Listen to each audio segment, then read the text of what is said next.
And once again, we are serenaded by the sounds of Nobuo Uematsu here. We are back for more jet washing courtesy of VII Live and exclusive. I am your host, Swishbone, for the remainder of the evening. Now, for those of you who've been here before and seen plenty of channels where you watched me losing my shit when it came to trying to clear as much of the grime as possible on the last stream. Maybe you watched me playing Sea of Stars, all the Danganronpa games, the classic streams like Final Fantasy VII and Forza 4 OG, or maybe the weird streams like Doki Doki Literature Club and Song of Memories. Huge welcome back to all you returners.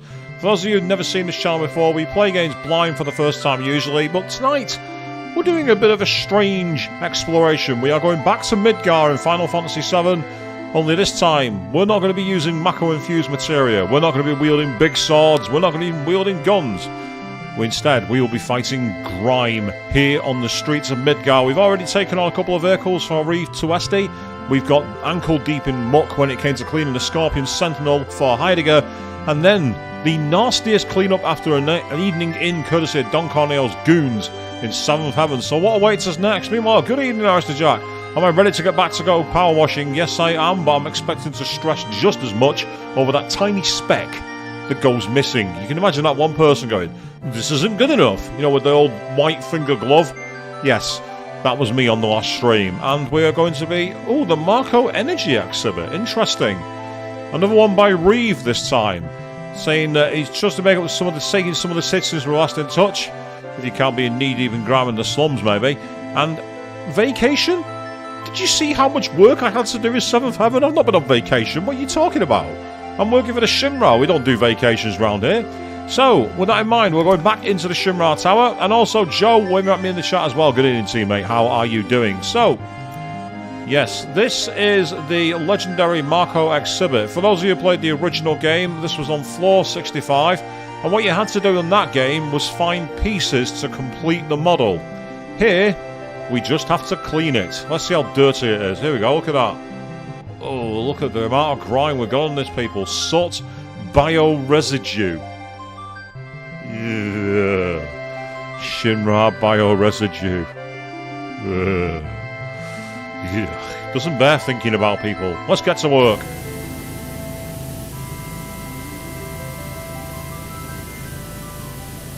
Yeah, good that you're doing well. That's excellent to hear. I'm okay, thank you very much. Just been keeping busy at work and everything else. I'm in the office tomorrow because I've got a Secret Santa for people at work. We're doing that tomorrow. We're doing our exchanges.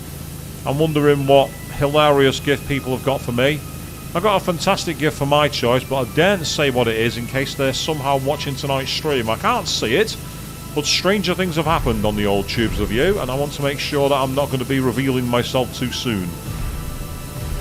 So what we're going to do is try and do it in segments this, start trying to get it a bit easier. On the last stream I found myself really struggling because I'd left loads of little bits behind right at the end. This time we're going to do it the old-fashioned way. Now I remember when I played this game back in the PlayStation 1 era, Final Fantasy VII that is, not Powerwash Simulator, and hearing the music as we spiraled over the top of Midgar. This is giving me massive flashbacks in the perfect nostalgic way. Oh, you need help for something interesting you've found or founded. What do you mean, Joe? What have you come up with? What have you dug up online, or what have you decided to set up? I'm curious either way, matey.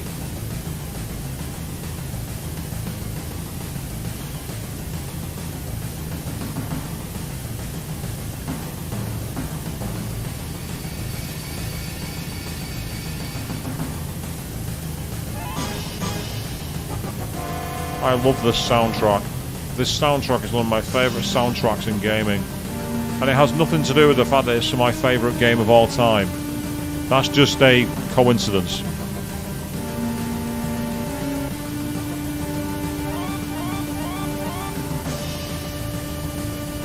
So I'm expecting this to be the final stream we do at this game. I'm expecting tonight to be the completion of the Midgar missions. And unless there's massive demand to see any of the other maps, I'm not planning to do any more. Because it's been a nice little jaunt, this. I mean, speaking of, like, you know, the free games on the PlayStation Network, PlayStation Plus Extra and Premium have announced their games today.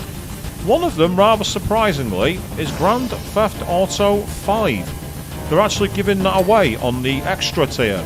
along with a Final Fantasy game I've not played but I'm curious about called Stranger of Paradise. So there are potential options, maybe, if you all want to see them as future streams. Do you want to see me taking on the crime gangs of Los Santos? Or do you want me seeing the origins of Final Fantasy? Either way, let me know.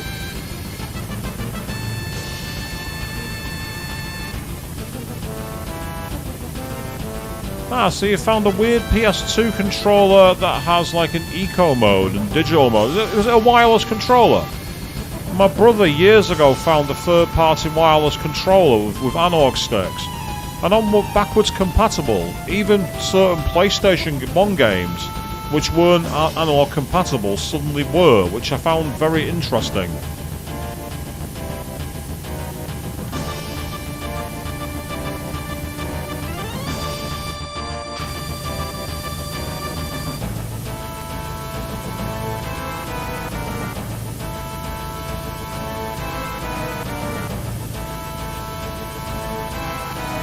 So where did you find that then, Joe? It sounds curious either way.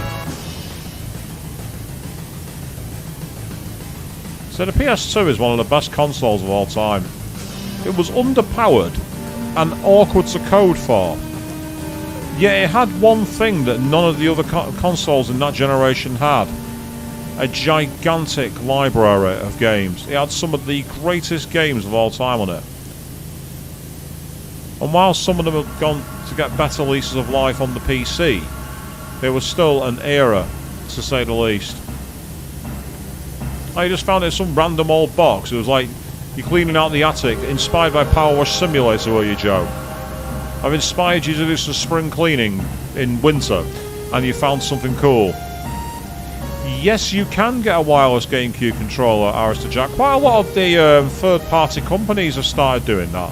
There's a company in Europe who make third-party Dreamcast controllers that are wireless and have built-in visual memory units, which is kind of useful because the VMUs in that game, in that console controller, were very, very, very, very awkward. Also, good evening to you there, Rose. I've seen you jump in saying spraying. Yes, that's me.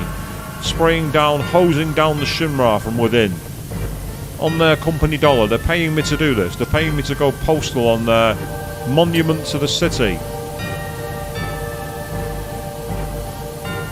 Quite how it got this dirty, I don't know, but then again, I would say the Dreamcast was one of my favourite consoles, Rose, so you're not wrong. I'd like to see some of the games from that era given a lease of life again, the likes of Skies of Arcadia, the likes of Metropolis Street Racer, the likes of Silver. There's some great games that were kind of like lost in the Dreamcast era. Although Sega announced at the Game Awards they're actually going to be bringing back a load of their IPs they haven't done many games for years. The likes of Crazy Taxi, the likes of Jet Set Radio. So we might see some more of that occasionally. Let's say I've got two Dreamcasts there, Marista Jack. I've actually got two of them. I've got one that outputs in RGB SCART and one that outputs in VGA, because the Dreamcast, for those of you who don't know, was actually based on Sega's arcade board, the Naomi, New Arcade Operating Model Interface, that stands for. And that outputted via VGA. So the reason why so many of the arcade ports on the Dreamcast were excellent, the likes of Soul Calibur, the likes of House of the Dead 2, Crazy Taxi, Street Fighter 3rd Strike, the reason they were all great is because they had an arcade board in the console. And while they weren't as powerful as the boards in the arcade because they weren't big enough, they certainly packed a punch. Oh God, Seaman. I will say this, Rose. I'm going to have to get a ROM of that game and see if the PC microphone works like the Dreamcast microphone.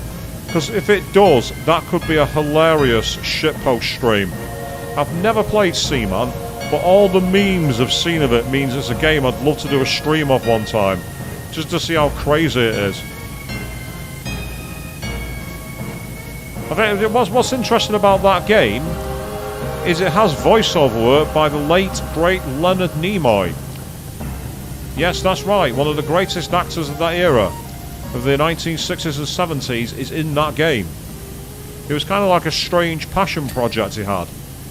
and it's wonderfully Sega, wonderfully eclectic.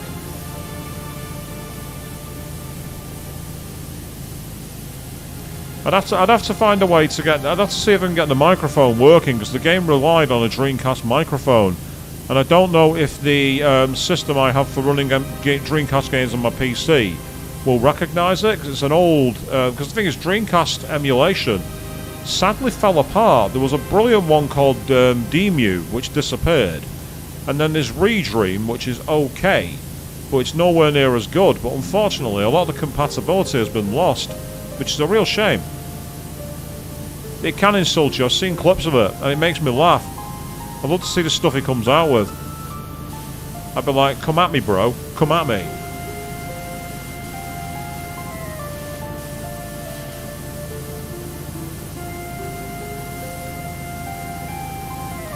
So Mr. Mosquito sounds like a crazy game, but if it's Japan only, it's going to be a problem. It'll be all in Japanese, and while I know a little bit of Japanese, I don't do enough to stream a game that's fluid in Japanese.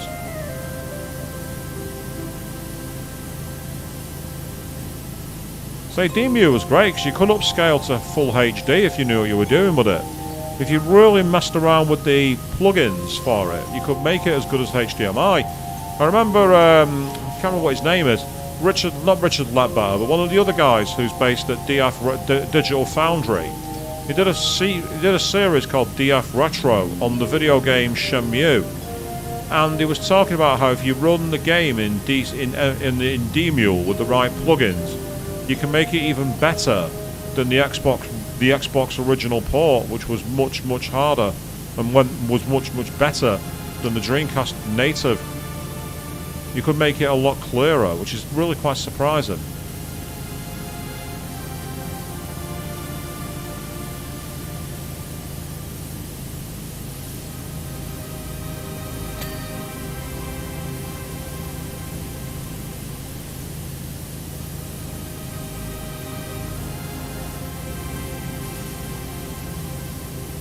Yeah, this is probably the most in terms of controls, this is the easiest game to stream. In terms of completion, it's not.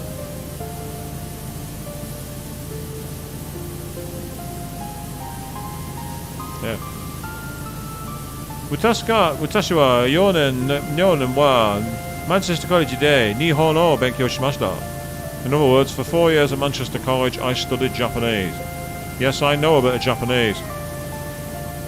I find it interesting if I do speak to anyone who knows the language. It's quite amusing. Of course, I actually once appeared on Japanese TV, but I've never seen the footage. I was being asked about Japanese music on the streets of Akihabara in 2014. Meanwhile, good evening, Avian. Just seeing you jump in there. How are you doing? Time for a quick bob of coffee. And yes, I've brought back the Weeb cup tonight, people. I've brought back one of my favourite mugs.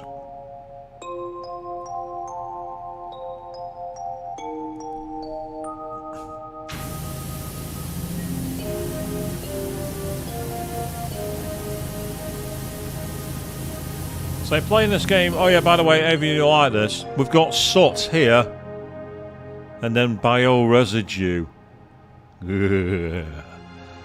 Do we want to know what's been slithering around on here, people? Do we really want to know?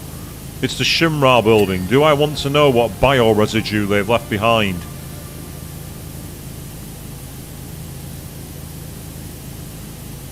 Yeah, since you mentioned Sailor Moon there, Arista Jack, on the other side, you've got the keys as well.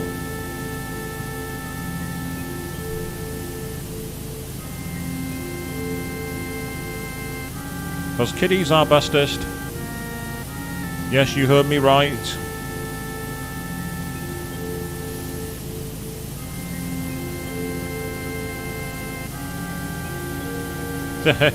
Languages are very useful when travelling, Joe, you're not wrong. Like, one of the misconceptions people have about going to Japan. Oh, don't worry about it, you'll be fine with just English. No, you won't. Trust me on this. In all the times I've been to Japan, me knowing a little bit of Japanese has proven godly. And I only mean a little bit. I'm nowhere near, like, you know, some of the people I know who are fluent in it. I know a couple of people who live in Japan who are fluent, and the way that they interact is totally different to the way I do, but the fact of the matter is, when I've needed things, I've been able to get them. Yes, do go and watch Sailor Moon. Definitely watch Sailor Moon, Jack. It's amazing. Barrister Jack, definitely check that out. It's awesome. Be interested to see who you like best other than the kitties, because all the characters in Sailor Moon are awesome. Well, I say all the characters.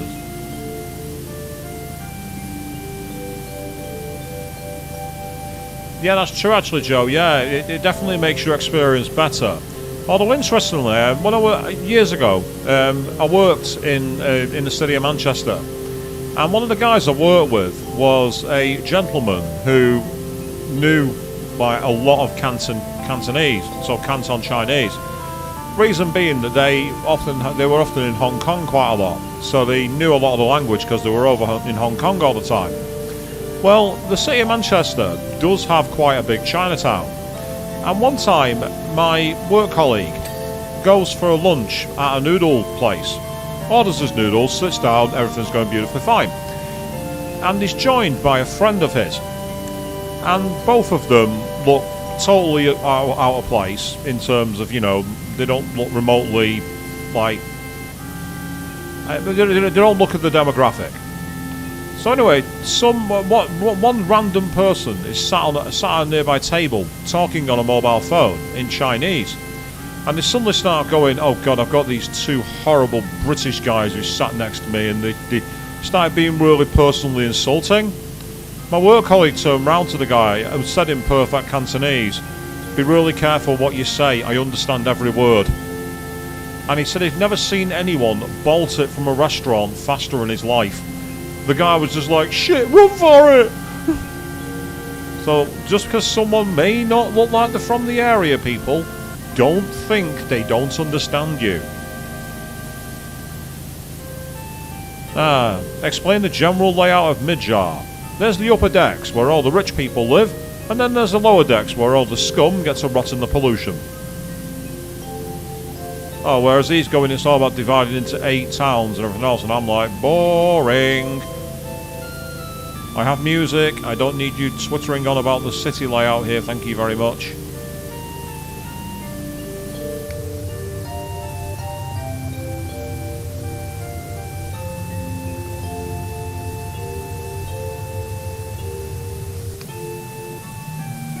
I'm just giving us a quick once over to make sure that all the crevices are done.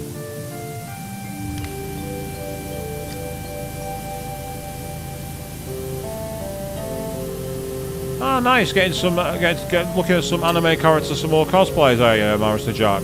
I'd say I've already got my next cosplay planned, and I've been in contact with a lady who made one of my other costumes, a lady called Costume Empire, and I'm hoping that in the new year I'll be able to get them to make for me Reno of the Turks from Final Fantasy VII.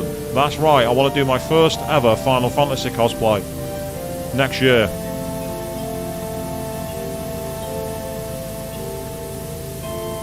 So, my dream destination's I've already been. My dream destination was Japan. I've been there 5 times. But no, say the one that I'm looking forward to going to soon is nowhere major, nowhere I've been before, nowhere I enjoyed going last year for 3 weeks. Nah, just this rather boring place that I'm not going to enjoy going back to at all. Not in the slightest. I might be lying.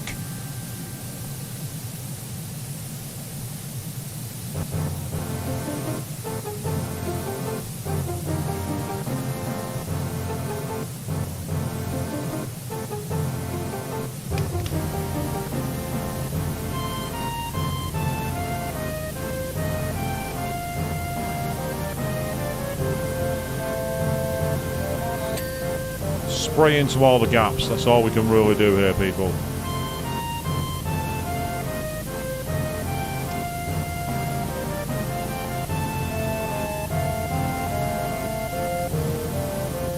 Trust me, Evan, if you're boring, I'm worse than anybody.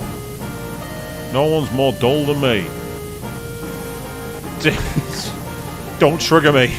Do not trigger me, Joe. Don't mention the blue shells. Isn't that right, Avian? Don't mention the blue shells around me.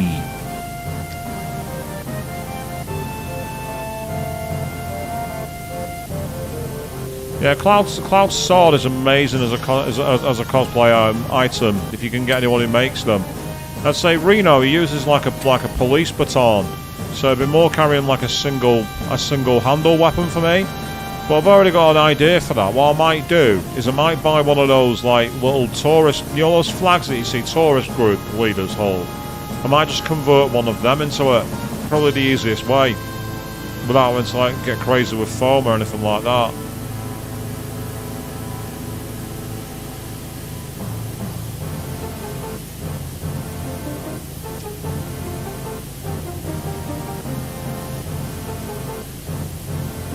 Yeah, that was me all the time, Joe. When it came to the races. Although I must say, I did laugh when I got blue shelled after I won a race and my character was celebrating. Yeah, Queen 3210 was very happy with that shot that they pulled off.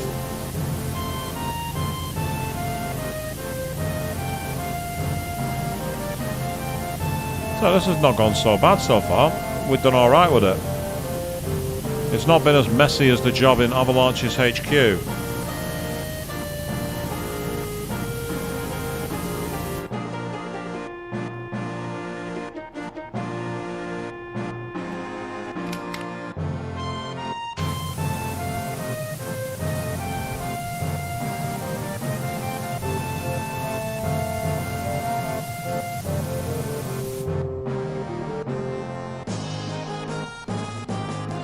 Oh, nice! You found Mario Kart on the Wii for only a pound.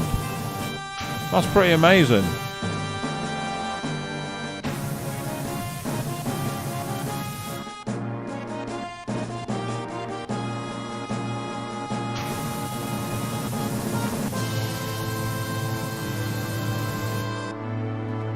And it's in complete condition. Well, that's even better. Sometimes you get lucky finds in these kind of places.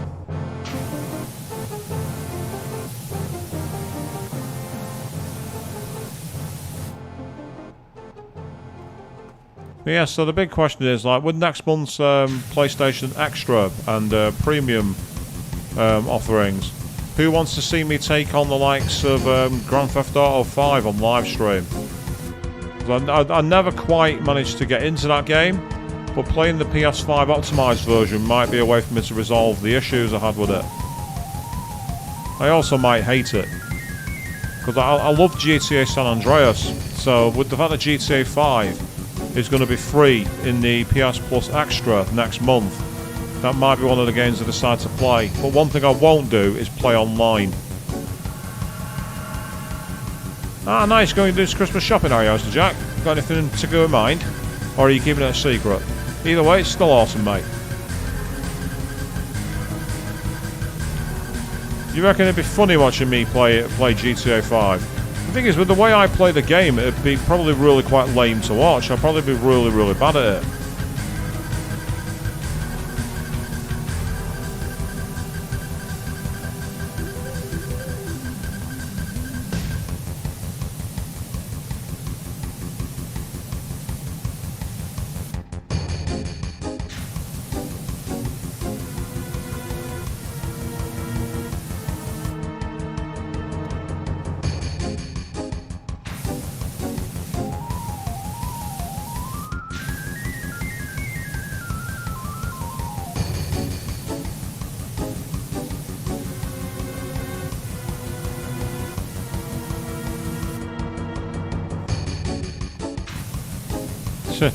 I think you're selling yourself short there, saying I can play it better than you, Joe.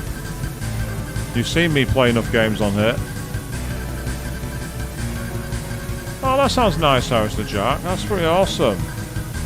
Bit of perfume, bit of Doctor Who merch. That's cool, that's awesome.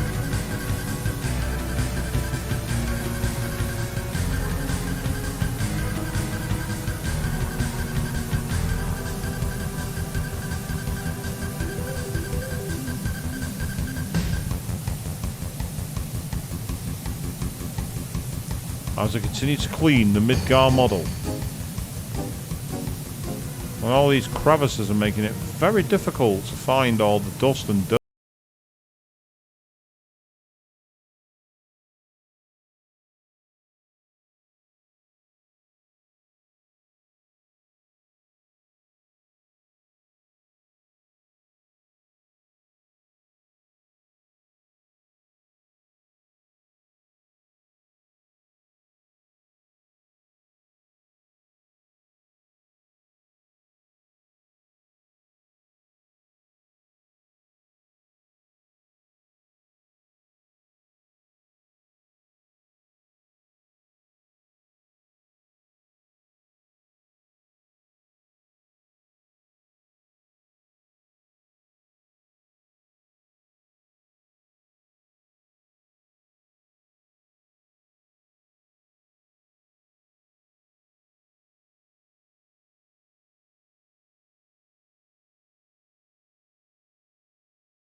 Cereal has made that mess. I want nothing to do with it.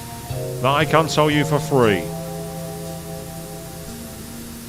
The fact that it has Mako residue on it makes me wonder if they made mini versions of the reactors. That'd be very Shinra, to be fair.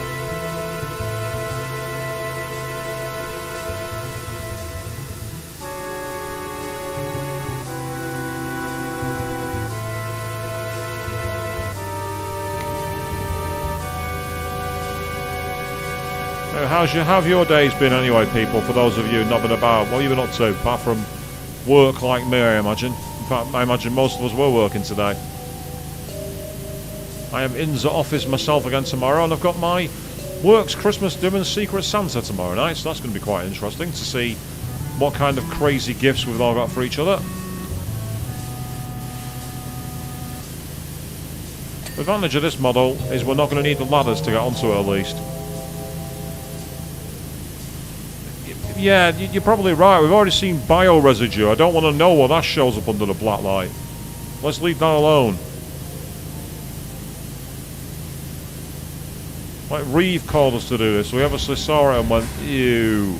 And he also had the effrontery, Reeve, earlier to tell us, sorry for interrupting your vacation. 1, would I ever come to a Midgar for a vacation? 2, did he not see how much work I was doing in 7th Heaven? Actually, no. If he did, we'd all got arrested.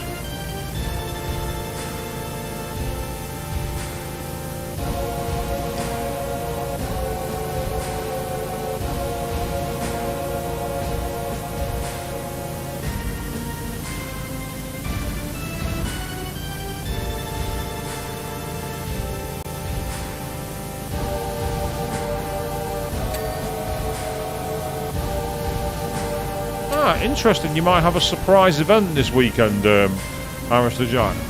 Hopefully it's nowhere that's not a bad surprise. Make it a good one. We all like good surprises.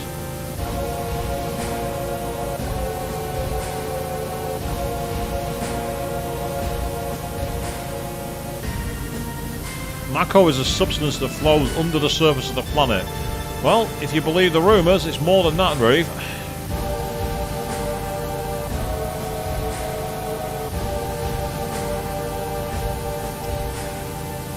Raise the people's standard of living. This guy's never set foot in the slums, that's all I've got to say.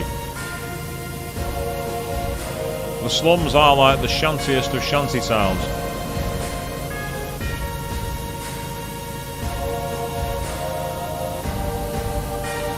See, all these little crevices are very easy to get dirt and crap inside of, that makes them difficult to clean.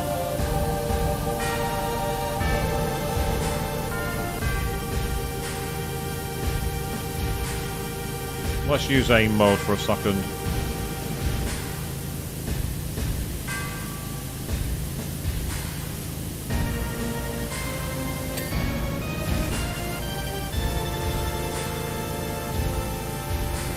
Well, it's the right time of year for it to be Christmas related, Alistair Jack.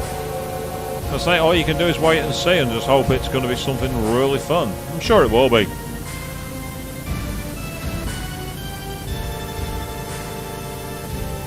It's all these yellow stains, that's what's got me worried. It's like, what the hell have they been doing here?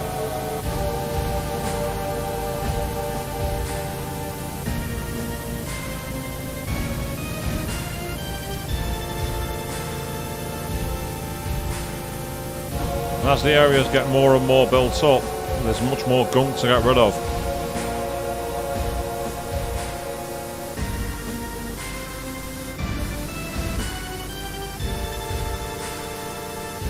Ah, interesting, there's a Sector 0. They actually call the middle of Midgar Sector 0 in this game. That's interesting, because it's not referred to as that in the original game. And I don't remember it being referred to as that in FS7 Remake either, actually. So that's fascinating. I wonder if that's like unique lore, purely for Powerwash Simulator guy.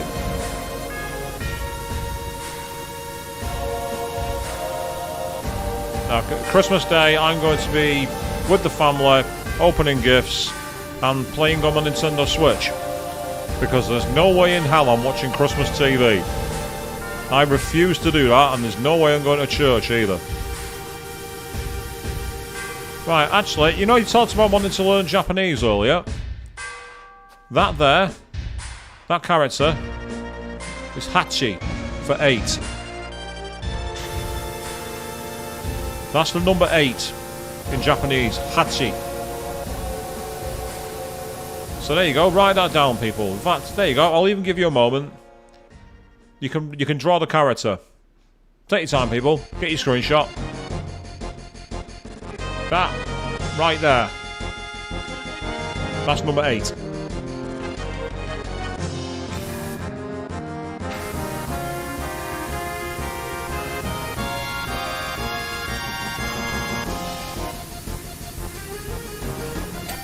I usually take advantage when it comes to the time people will go to church. I'm the one who jumps in the shower.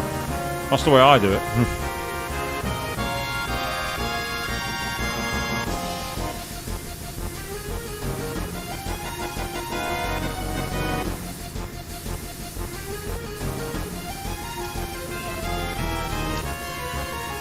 Yeah, it could be extended lore. I'll have to get that art book out I've got and see if there's anything in there mentioned of it.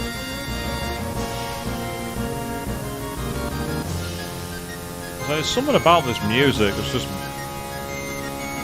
That's how you pronounce it, but it's actually spelled in Roman language, H-A-C-H-I. There's no T, Harrison Jack, but Hachi, that's it. Literally Hachi. That's how you pronounce it. It's sometimes abbreviated to hatch, depending on the dialect or the construct of the sentence, but usually Hachi is the official way. See, don't say you don't learn anything on my streams, people. You learn something, just usually all the wrong stuff. Especially when it comes to how to play games. You'll learn how to play games badly when you watch my streams. If people weren't already doing it for Dark Side Phil, they'd be making the "This is how you don't play" videos about my streams. To which I'd be like, yeah, you're right. You're absolutely right. Ah, yes. That's true, Chris, yeah. No is a complete sentence. Someone asks you to go to church, just go, no. No, thank you. But yeah, you can really see the crevices that all this gunk is getting into, which is making it a bit more awkward to clean than it looks. It's a surprisingly challenging level because there's a lot to do to it. That's the thing about this game. You think there's literally, what's the point of it? And then you start playing it and you're like, where is that final dirt? How the hell am I supposed to beat this map? I wasn't doing that last night while cleaning the golf course, people. Oh, no. I wasn't driving anyone insane in party chat last night, going ranting on about how to find the missing dirt in the castle and the golf course level. No. That was not me at all.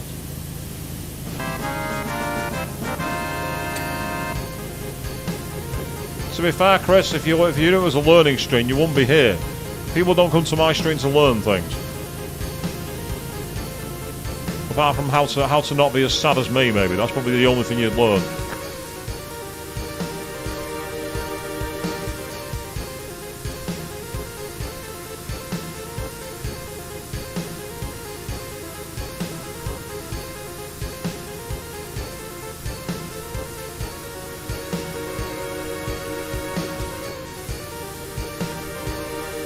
You didn't hear the Legend of Zelda music, no Arista Jack. This is the victory music from Final Fantasy VII, the original game. Because what I'm doing is literally playing the original game's soundtrack, because Powerwash Simulator has no music, which is weird. You'd expect, like, you know, if you really want to simulate Powerwash Simulator, we should have a crusty old radio that's covered in plaster and gunk and it's barely working, and we have to try and fix it by slapping it every 2 seconds. That'd be really simulating Powerwash. And when we turn it on, it's got that really annoying radio station that only plays 5 songs. That'd be the true simulator experience of being a power washer. When I had my bathroom done last year, the builder I had in, I bought one of those like Bluetooth radios with a handle, and it was covered in so much absolute gunk. I said to him, "What did you do to it?" And his response was, "I used it when I was grouting, which I'm going to do in 2 days to this bathroom." And I'm like, "Well, don't put that shit on my carpet."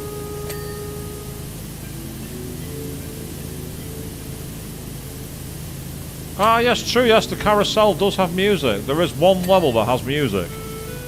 That's a fair point, actually, Chris. I stand corrected.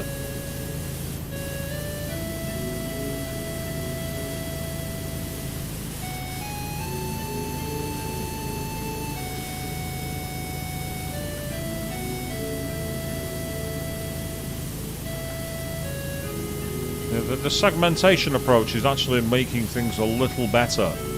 Only a little, mind. I'm still making mistakes, but I'm covering a lot more of my tracks this time, first time. See, those little pings we're getting is when an area's cleaned enough to count. That's what you need. You need to essentially get every area to do that. And it gets more and more frustrating as the levels go on. For those of you who've played the game, you'll know exactly what I'm talking about. For those of you who haven't, well, if you're on PSN, you can download it for free right now if you've got PlayStation Plus. Because it's one of the games that's available to every tier. I must say though, the idea of doing a GTA 5 stream, if you all want me to see me do it when we come into PS Plus Extra, I will do it. Because I'll be honest, it's a game that I barely got into. One day he will complete the restoration of Sector 6. You go, Reeve. You make that dream come true. One day I'm going to clean this model and make it sparkling again. And Heidegger can keep his dirty paws off it.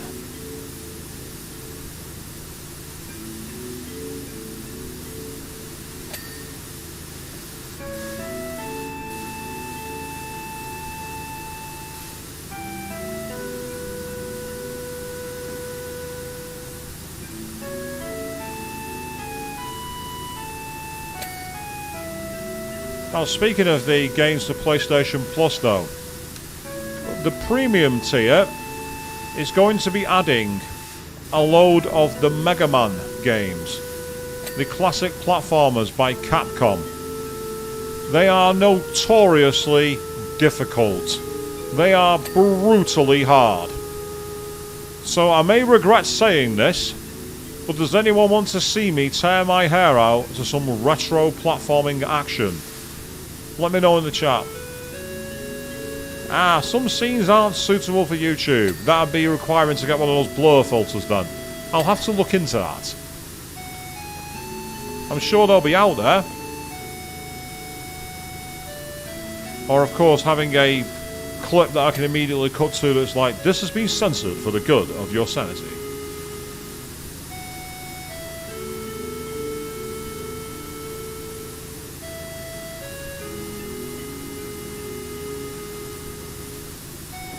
Is where a blind Let's Play might not be possible, purely for censorship reasons. Which is fair.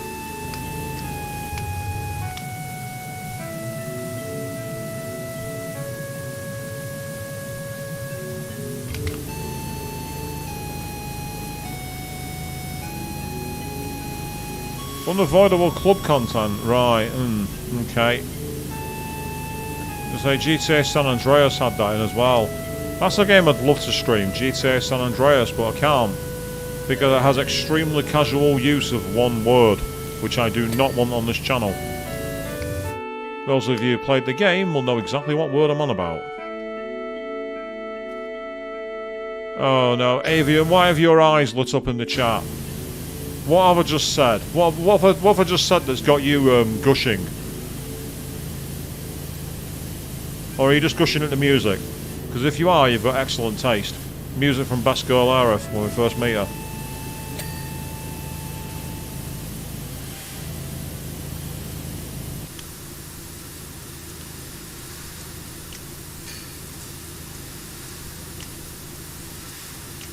I mean, if that's in GTA 5 as well, Chris, then that's a game I'm going to have to put on the blacklist. I can't be associated with that word, because even if it's used contextually, it's going to auto-flag. The system will be too much. Oh, Mega Man's got your attention, has it, Avian? Right, okay, I'll bear that in mind. They're not yet available. They're not available till, I think it's next week. I think it's next week the games come online.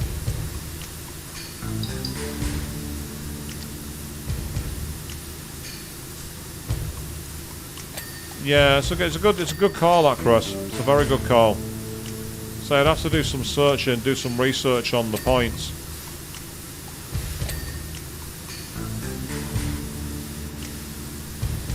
Of course, this is the music for the cosplay I want to do next year. Walk around with this playing from a Bluetooth speaker. I've seen people do that when they cosplay as wrestlers. Walk around with a little radio playing their theme on loop.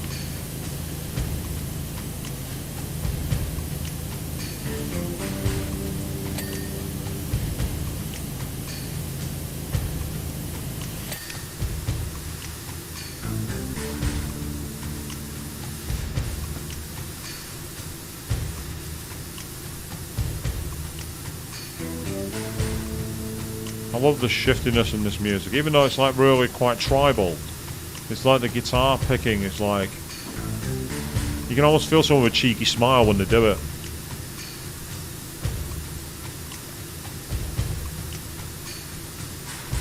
Ooh, if you have, that's awesome, Chris. If you ordered that capture card, that'd be fantastic. I will say that if you got a capture card and you want to do like a semi, like, you know, pre-recorded semi stream or whatever, looking to get a decent mic if you can. But to be honest, as long as you got a mic that can be heard, if you want to put any commentary at all, and if you don't, you just want to do it as a long play, then you don't need one.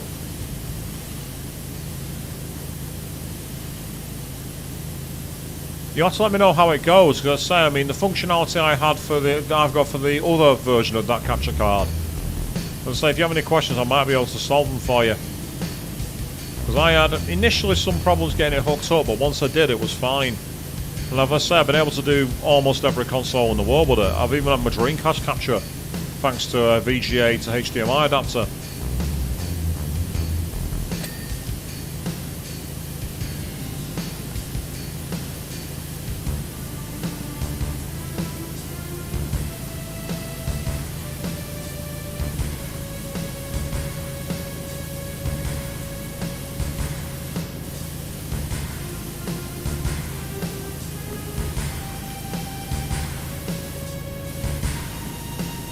At some point I actually do need to get some editing software, because I'd like to do like edited down versions of archive streams that are a bit more palatable for people to watch occasionally.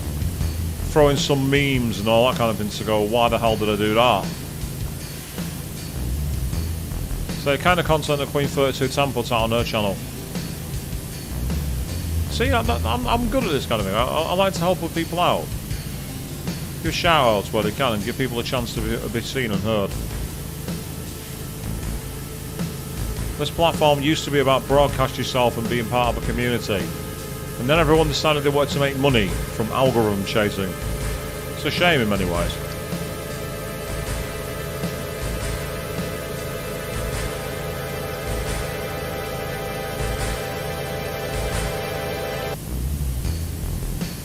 You can see all these tiny little ridges where it's all been kept, and cleaning it all down is proving somewhat of a nuisance. We're on the outskirts of Sector 7 according to the map.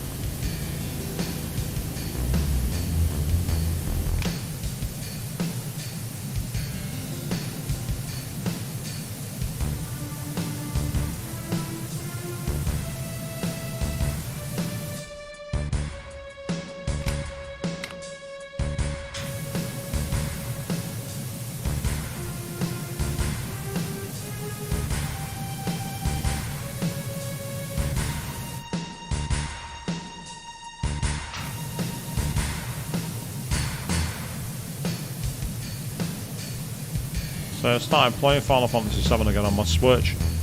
Been having fun level grinding. But of course the modern ports of Final Fantasy VII, the original game, have the ability to turn off random encounters. And I might at some point do a video where I try and beat the game without using any random encounters. You can only fight the bosses and the battles you can't avoid. That could make for quite an interesting video, to say the least. Is it even possible?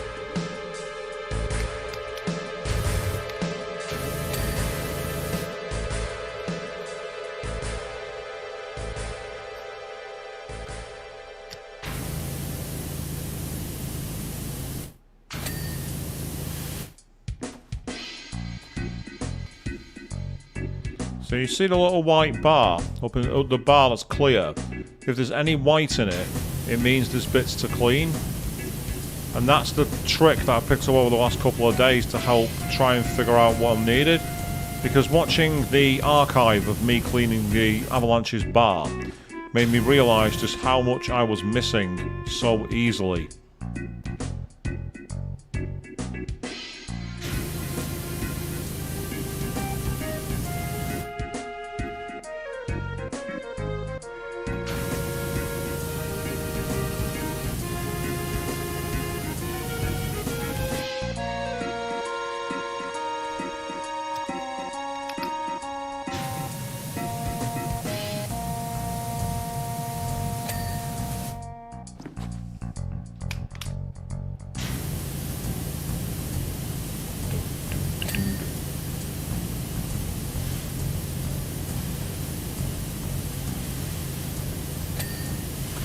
So we've done alright here, we've managed to get through quite a lot of it quite quickly. I don't know what's with all the thunder and lightning, that's not in my soundtrack, that's actually from the game. Are we under attack? Are Avalanche going to attack us halfway through cleaning? Is that what's going to happen here? That'd be an interesting experience, wouldn't it?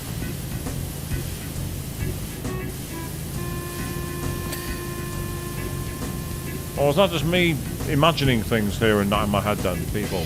Wouldn't surprise me, it is me. I'm used to imagining sounds. I'm imagining an audience at the moment as well.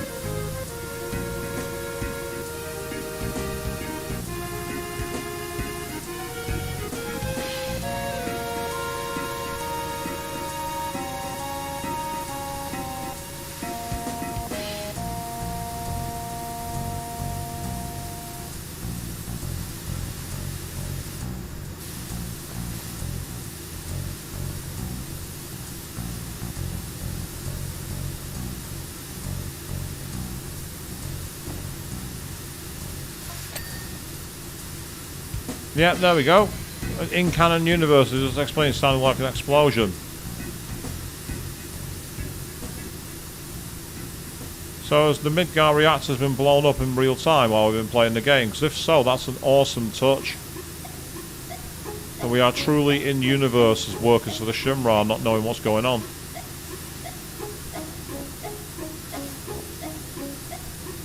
There we go, complications with reactor 1.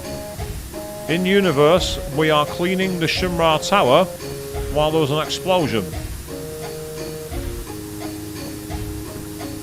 That's amazing. The fact that it had that little universe explanation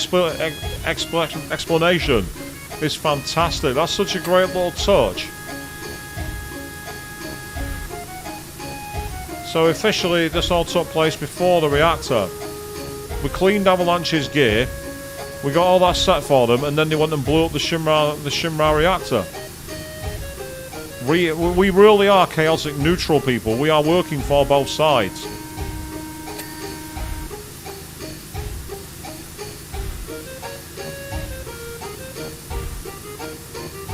That is absolutely amazing that he included that little touch and that little explanation. It's such a neat little thing. It's completely unnecessary when you think about it. But it's just so cool that technically now we are in canon, the hired mercenary cleaners of the Final Fantasy universe. Right, so who's going to be writing the fanfiction.net story now about this guy who, from working with cleaning chemicals, ends up siding with Avalanche and blowing up the Shinra from within? There you are, people. Anyone who wants to write that fanfiction, give me a credit.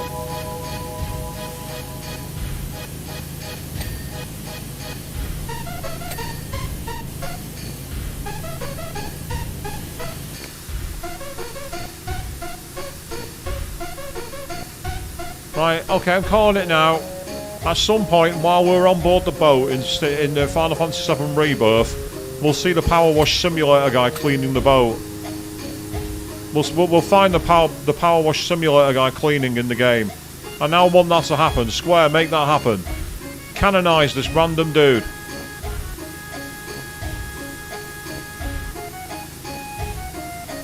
So, you volunteer Queen to write it.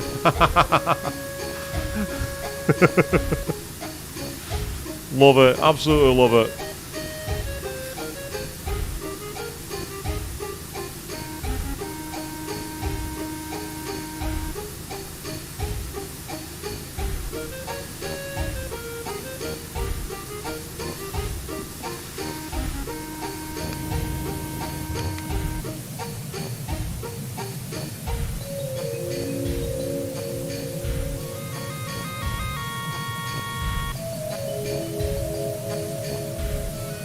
You know what this also means, though? Heidegger made us clean the guard scorpion so he could blow it up on purpose. That's what's happened here. All that effort we put in on the last stream to clean the guard scorpion has been for nothing.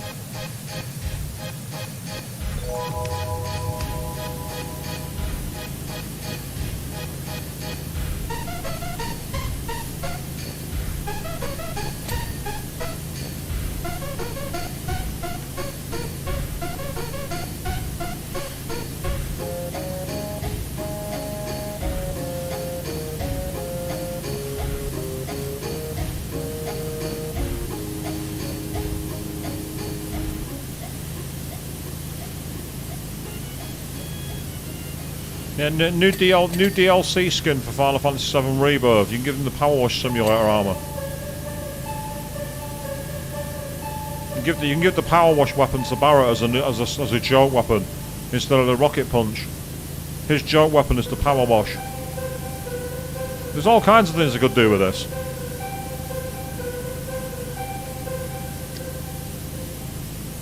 In fact, that's the point. We've not seen any of the joke weapons in the modern versions of Final Fantasy VII. We need the joke weapons back. We need the nail bat and the mop.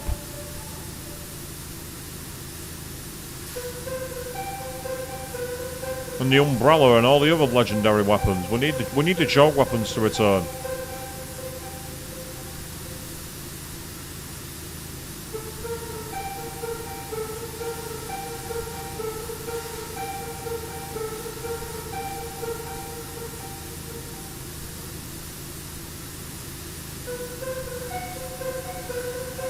It's actually gone very, very well. We've actually cleaned most of this off.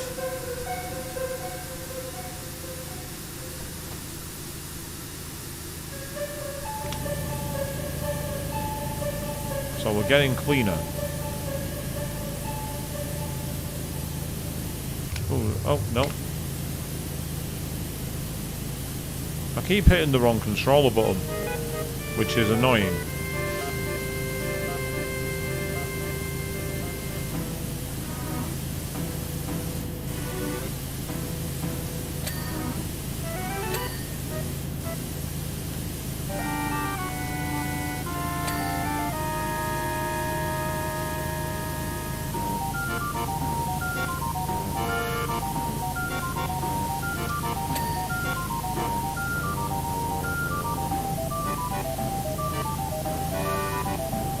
But amazingly, I can't believe this, but we've been live for nearly an hour already, people. Honestly, this game, it really does suck time up. It's amazing how long you're playing for. It's one of those games where time just disappears into a void. I think if you have the music on like I'm doing, you just get focused on doing the job. And before you know it, you've wasted well, not wasted, but you've expended hours of time. So, I will say this, for a game that everyone said there was practically no playability for, it's actually surprisingly cathartic. I think people don't want to admit that a weird game can actually be a lot of fun. like, who wants to simulate going to work? Well, I don't get to do stuff like this at work. Even when I was an industrial cleaner, I didn't get to do stuff like this.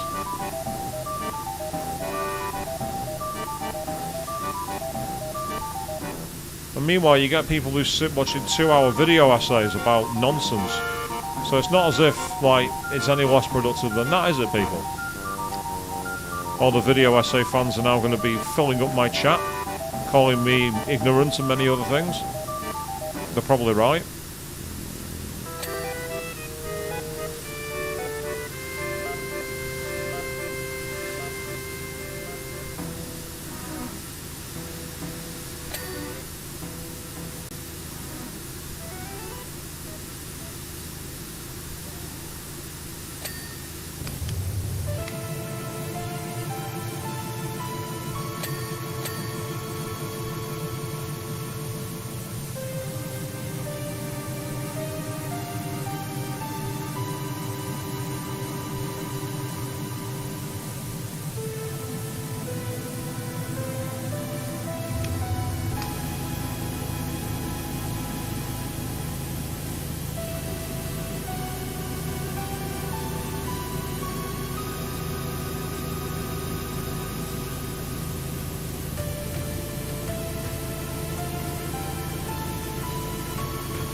And ironically, this music's normally playing when we get to this floor in the game. So we've managed to catch up to where the canon musically is.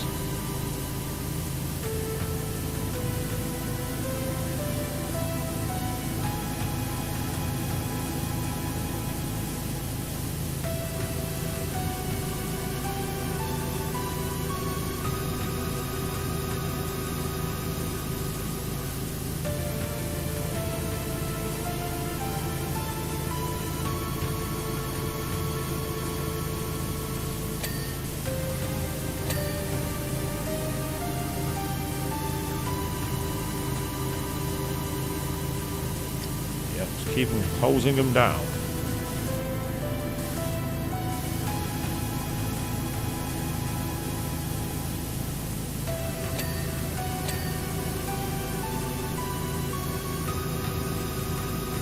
Yes, earn your salary, people. That's what you have to do here.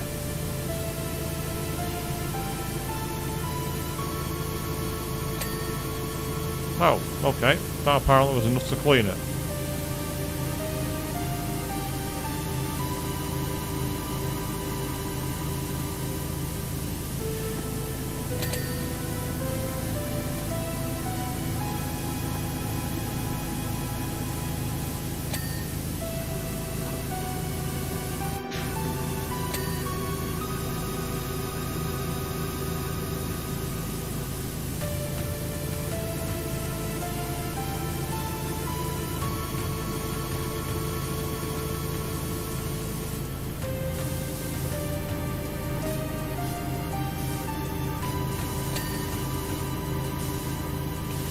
We're getting there, slowly but surely.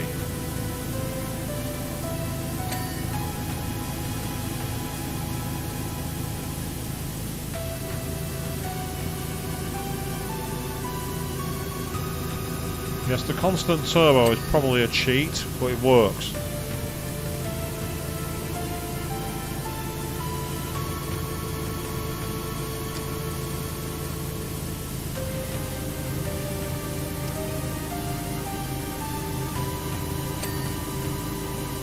Yay, the shimmer piping is clean.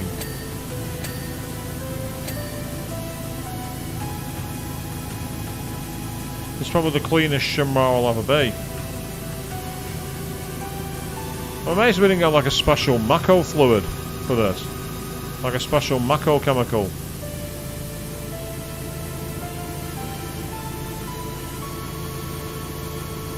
Unlocked for use in the main campaign. Because yes, believe it or not, there is actually a main campaign for this game. Where you get all your money.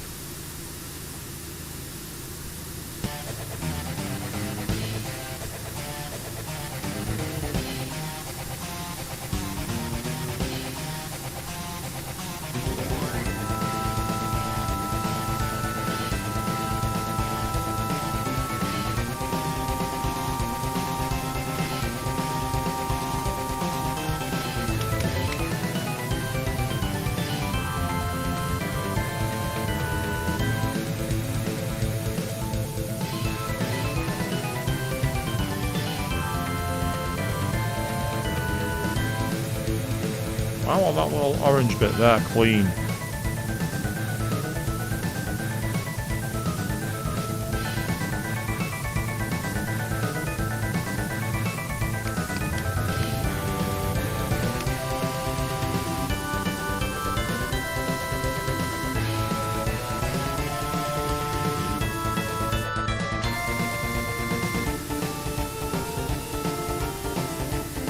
Something about this music which is amazing.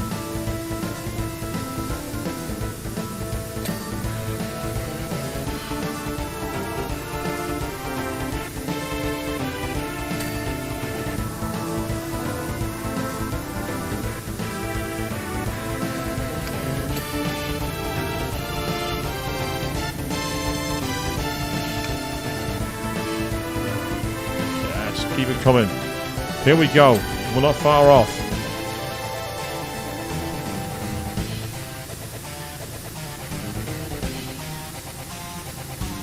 We're at 98% now, people. We're almost there. How much more dirt can we find? How much more can we clean?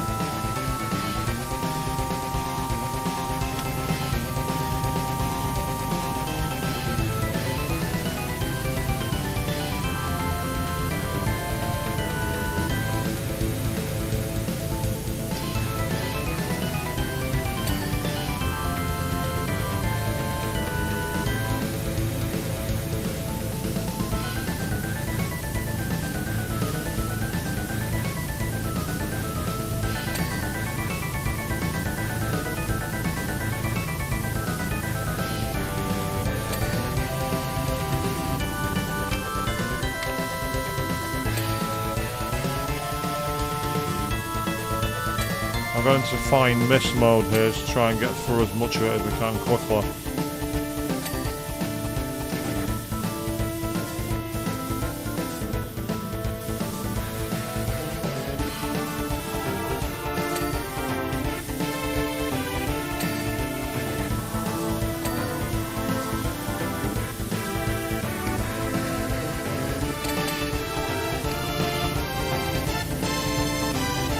Sometimes all you need to do is change your perspective, people. Bugenhagen said looking up is to change it as a matter of perspective. So we are not looking up, we're looking down.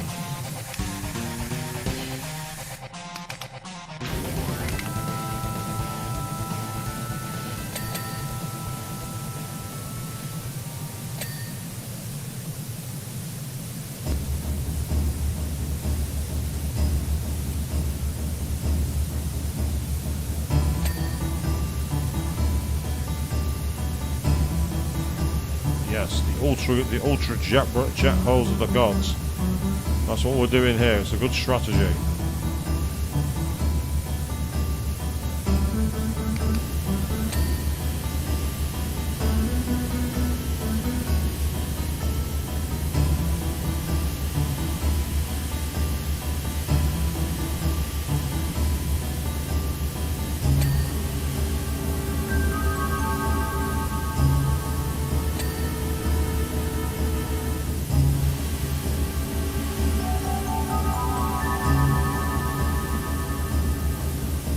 Get closer, try and finish this off.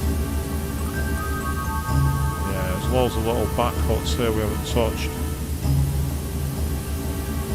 What I'm looking for is a little white circle in the bottom right corner. When that comes on, it means that something's cleaning.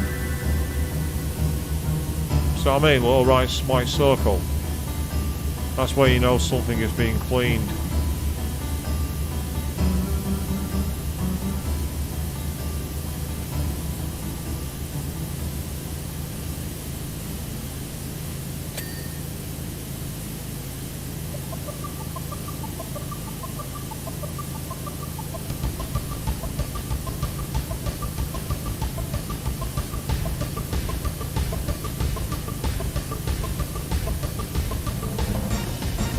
I say, if you're all having fun spotting these tiny little specks, try being me.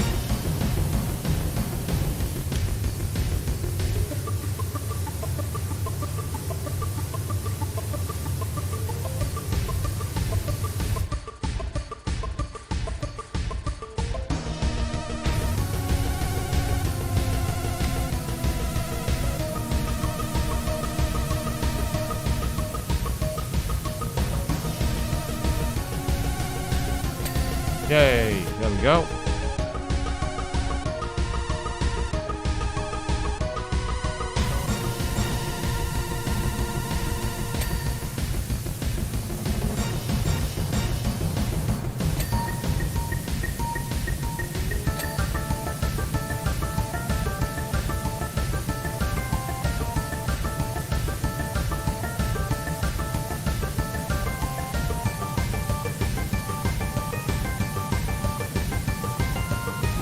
This is where aim mode could actually come in handy, doing the aiming with the jet spray.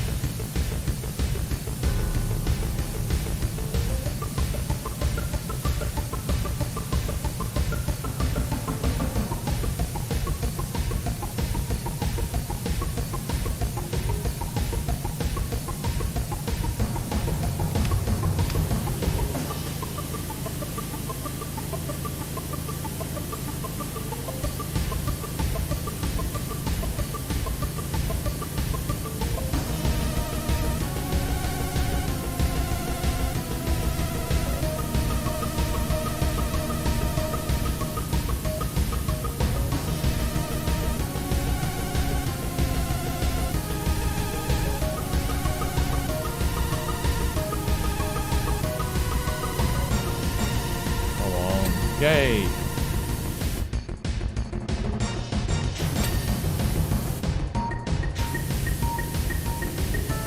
So this is the part where it's just now about focusing, getting it clean.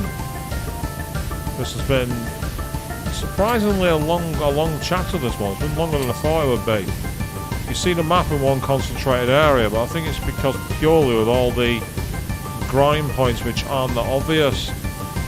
And the obfuscation of it is the hard part.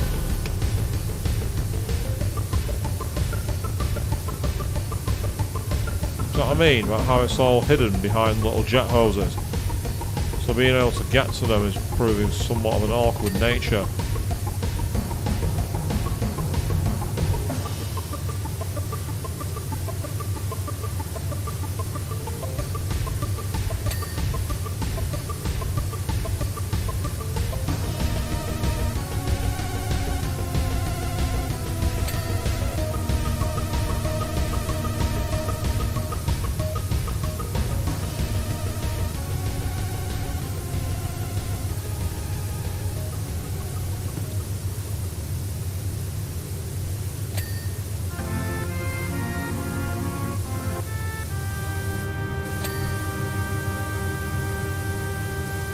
Yeah, this is the part that would be very annoying for most people.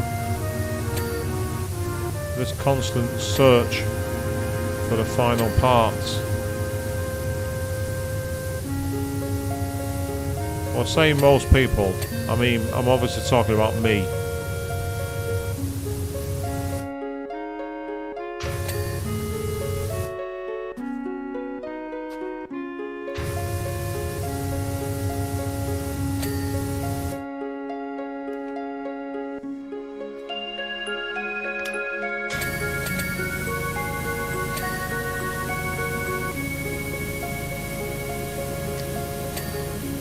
Come on.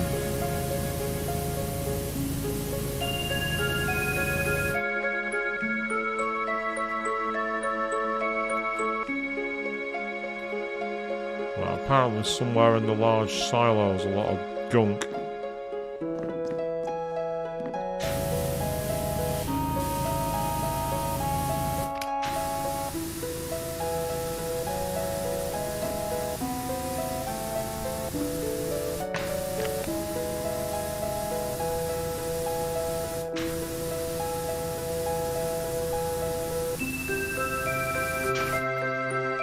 So I do love the detailing they've got on these models. It's pretty amazing how far they've let it go.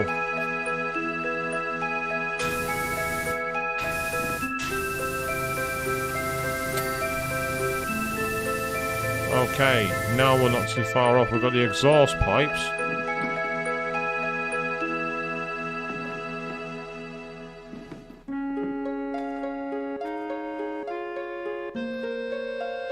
So we've got the three funnels. We've got the basic floor inner section.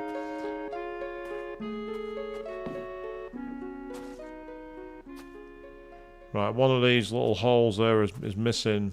It's got some dirt in it. Just got to find out which one it is.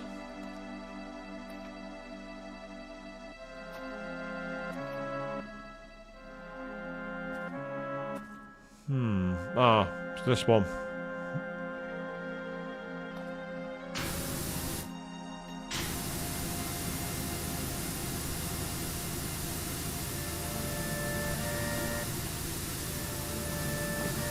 Aha, I see you.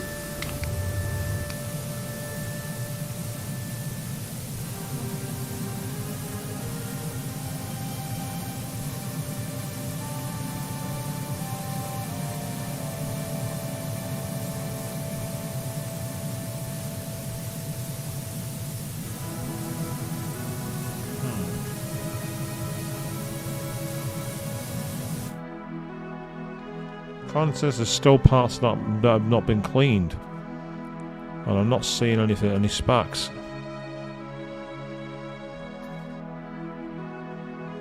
So unless there's something right at the back.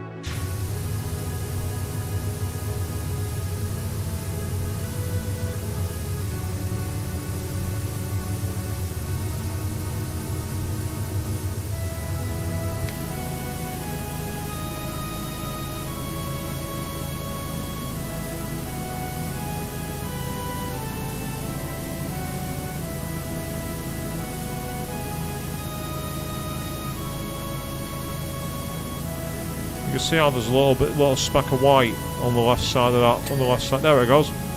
I'm not sure what it was that was there, but there was something missing.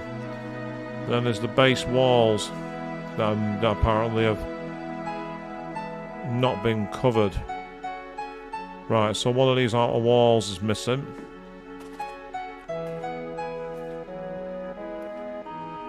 Unless that's on the outside here. Yeah, it is. It's one of these. Okay, this one's one.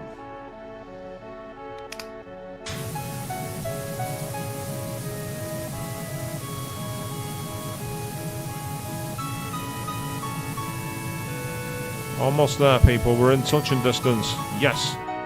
And I think this one has as well. Yep, there we go. I can see all the dirt. So now the final thing are the building exhaust pipes.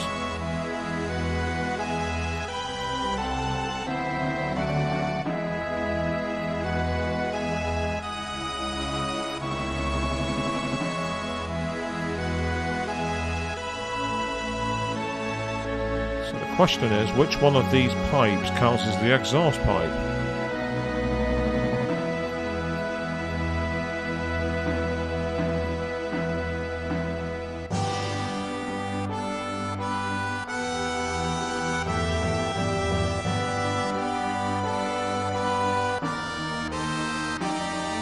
That's a dizzying view mid-jar for you all. Check that out.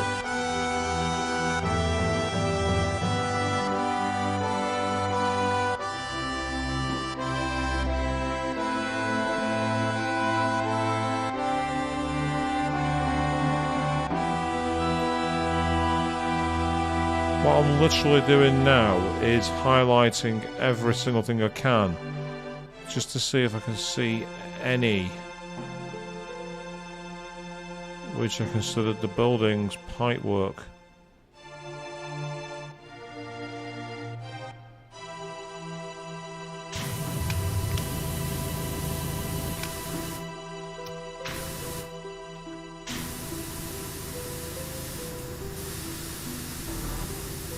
Try some wide-scale hosing just to see if I can find a little bit of white anywhere.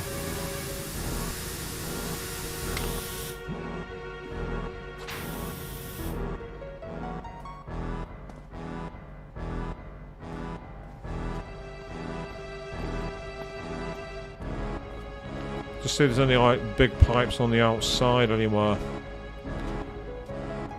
which counts, because if not, somewhere. It says that the building exhaust pipes. But normally the building exhausts are at the top, but it's all the executive floors. That's the rear pedestal. Large silo, rear support, drum laboratory. Large tower. And I've currently got I'm currently pressing for the flash indicator, and I'm not being given anything. The one final piece of the puzzle is missing. Where is it? That's the question.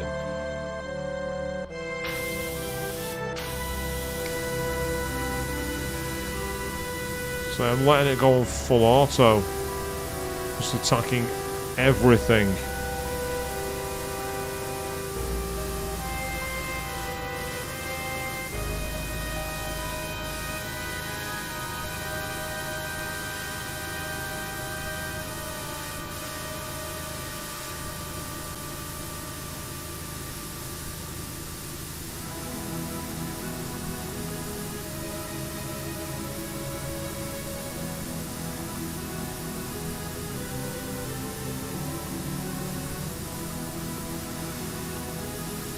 I mean, it could be all these pipes together, but they're all shown as different things, you know, rather than just the exhaust pipes.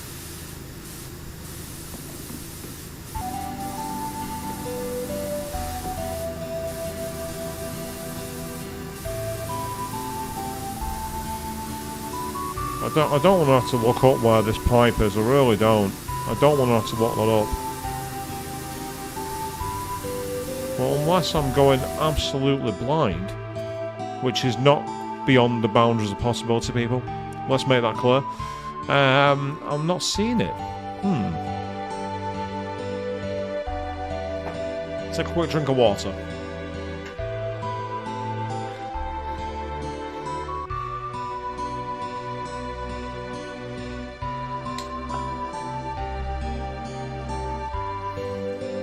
Oh, boo. Shame on you for that one, Avian. Shame. The search is exhausting.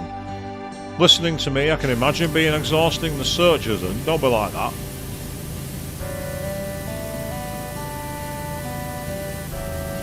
Like, exhaust rise from the ground. Usually. That's what I mean. But it can also go sideways. As I say, unless there's like a hidden pipe somewhere.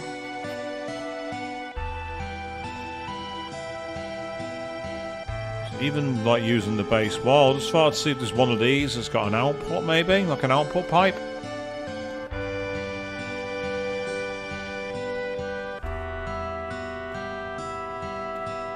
I say I don't think they're on the sides here, but let's out of curiosity. Hey, there we go. There's the Shimrar ID card. We're not allowed out. It's like you're not allowed out until you do the job. Games like you're going to stay here and you're going to like it. Right, so there's nothing on the outside that I can see at all.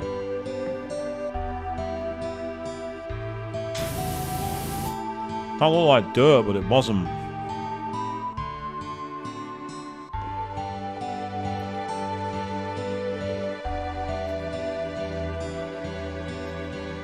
So I love the little attention to detail there.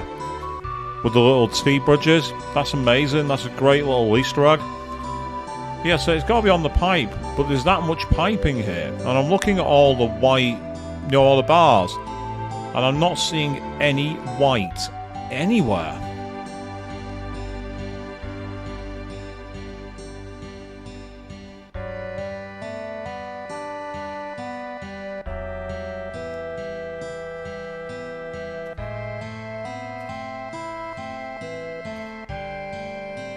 I'm getting as low as I can just to see if there's any like hidden pipeways in the middle that aren't as obvious.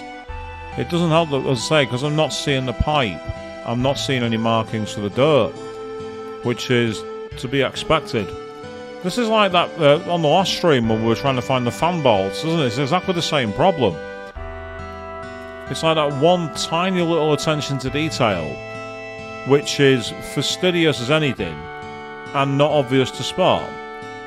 And I get the feeling I'm going to kick myself when I see it as well. That's what's really going to annoy me. I know this all too well. So as you say, Chris, yeah, it certainly seems to be on the model. The question is, well, as you say, where? Where on the model? Yeah, it says, but it says exactly. It says building exhaust pipes on the actual thing, doesn't it? And like even looking down from above, I'm pressing the button, and I'm not getting any orange flash. Normally, you get the orange flash that tells you at least where there's something. Well, why can't we just say this'll do? We'll take a slight reduction in pay. Because if I go here, go onto the map. Let me see if this might help. Right, so we've got the Shimra building base, executive floors rear, building exhaust pipes, 1 of 2. So I've cleaned 1 already.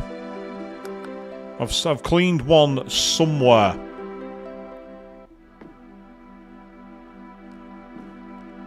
There is 1 on the map. I've actually cleaned it apparently.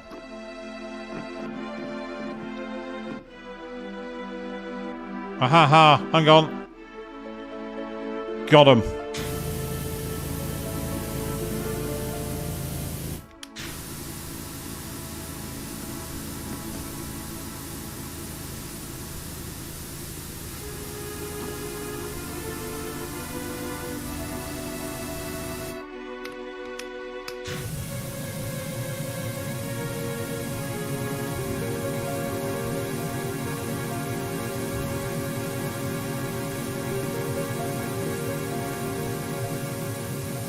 These tiny little pipes there.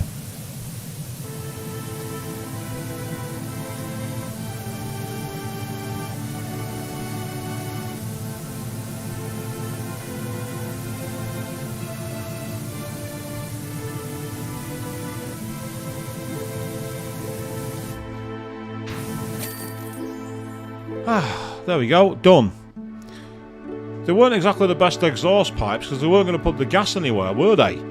But look at the state of that. You can see where it's been more sectioned off. $225 that got us. A measly $225. Ooh, the airbuster. We got another Shimra machine, people. You'll need it for an urgent and classified cleaning operation. I'll be brief. Our unstoppable new airbuster has been undergoing intensive durability tests. We've thrown everything at it. Advanced ballistics, concrete walls, Hojo's hideous beasts, and there's nothing it can't endure. We're even covered in liquid Marco and it still works. Those alleged fools won't be able to put a dent in it. As this is a prototype to our flagship model, you are to clean every square inch of it. I will not go into battle looking like some dingy antique at a spot meet. Yep, so we're once again on the clean, people. So we're back in the Shimra building. So let's start by going for a... let's go with a green, just to get our eye in. Yeah, there's a nice little bit of lore. How the Scorpion Sentinel was destroyed by an ex-soldier for hire.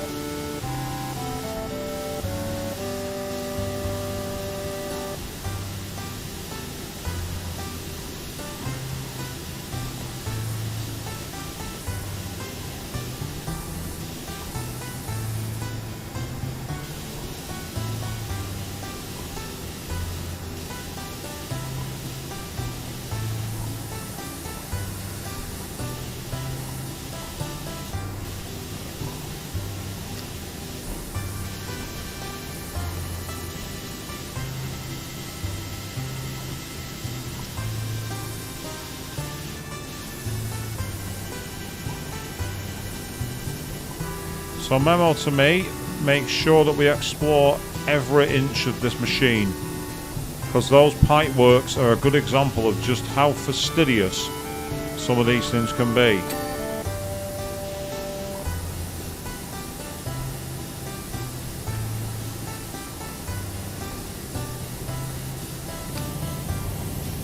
I'm going to go into jet mode. Be a bit faster.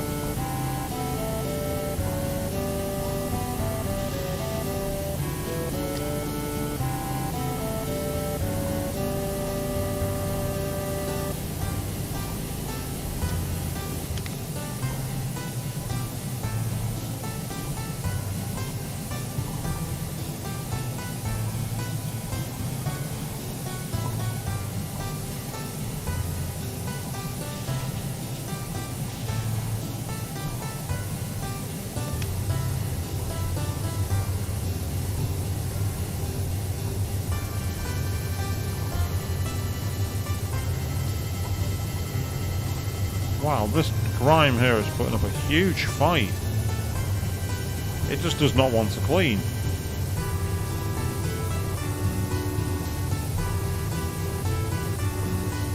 This is definitely where a mouse aim would be better. Being able to get right into the crevices.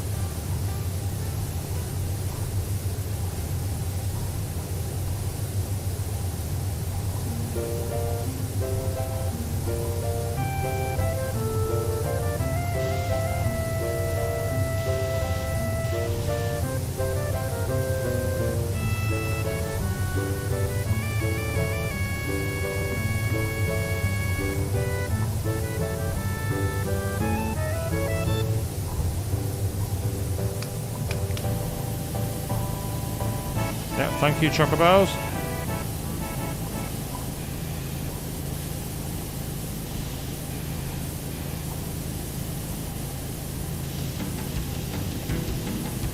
Speaking of the Chocobos.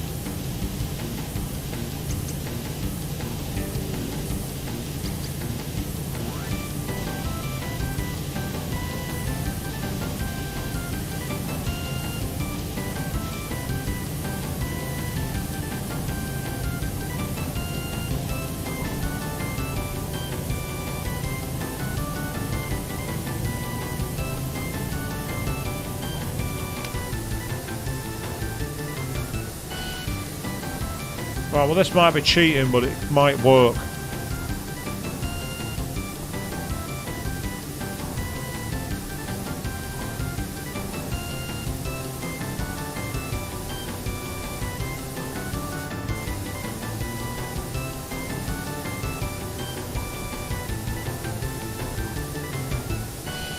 Yep, that works. That's an easy way to clean people.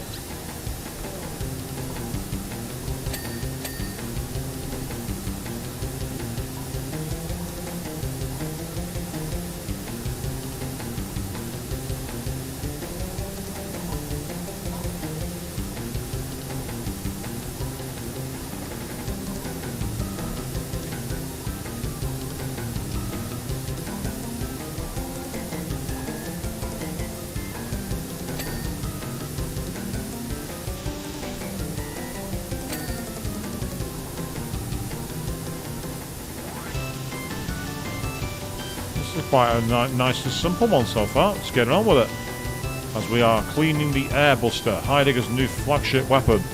I say it was so cool in the last map where we were cleaning the Shimra model to see the explosion go off for the reactor in Sector 1, and it'd be explained in canon that we basically were cleaning on the job when that happened.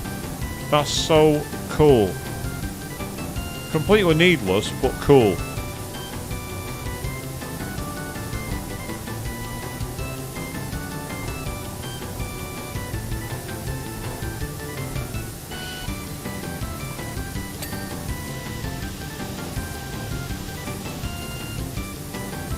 I'll say using the wide jet modes works wonders for this month. It feels a bit more tailor-made for it.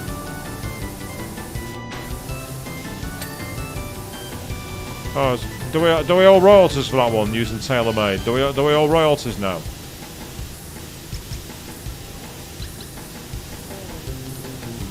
But if I do, speak to my lawyer. Phoenix, right, where are you when I need you?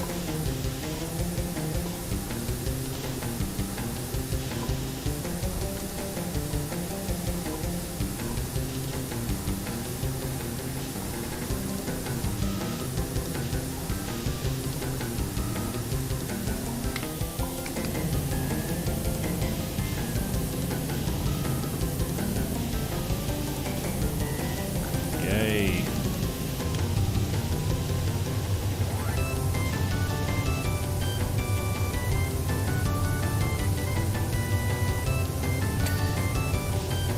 At last, we did it.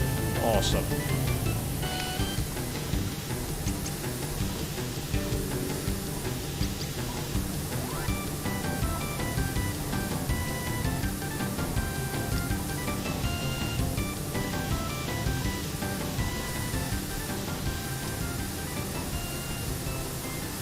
Oh wow, that's cleaning quickly.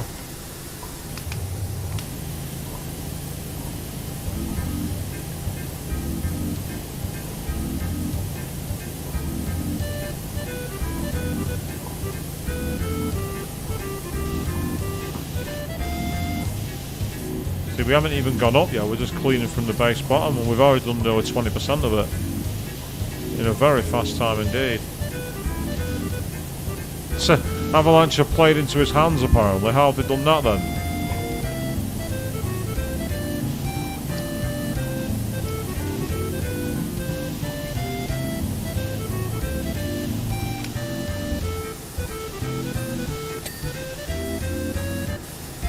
Ah, so what had it deployed ages ago and they had no reason to. Now Avalanche have given him that reason. Typical megalomaniac really, isn't it? Pesky gnats. Gnats? That's an unusual one to use.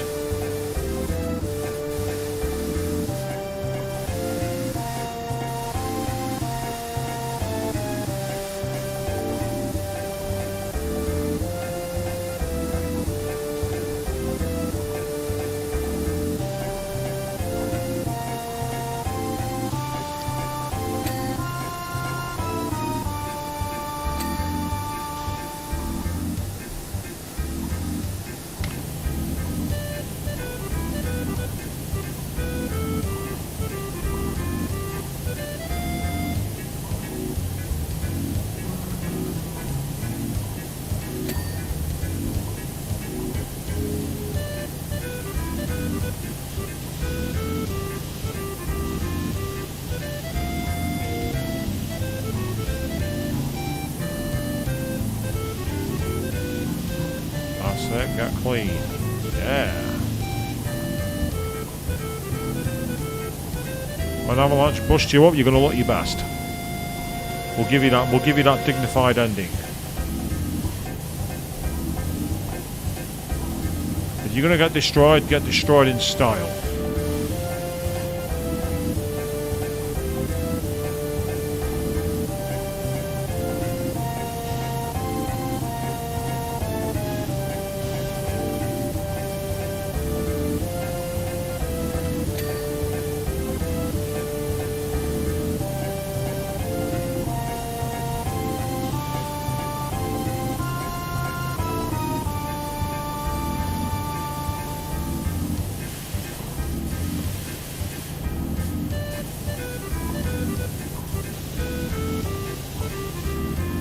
So we'll keep on cleaning as best as we can.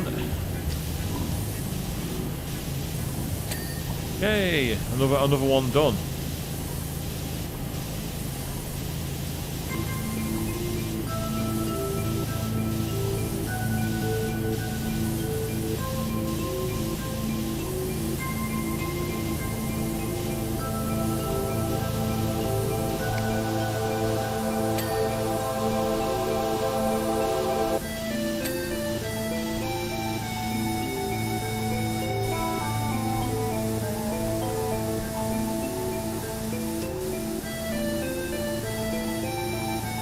An option then to move something. I think it was the cannon covers. So there's evidently more we can get to by moving the machine. So we'll do that when we get round to it. But let's take away the access layers first. Let's get rid of the access gunk.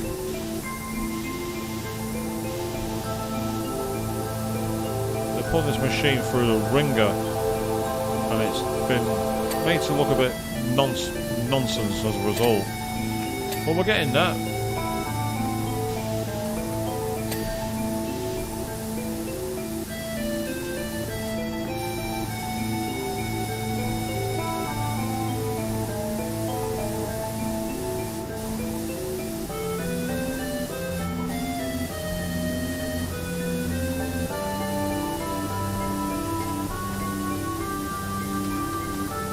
I do love this music. It has a very like mysterious, otherworldly, ethereal nature to it.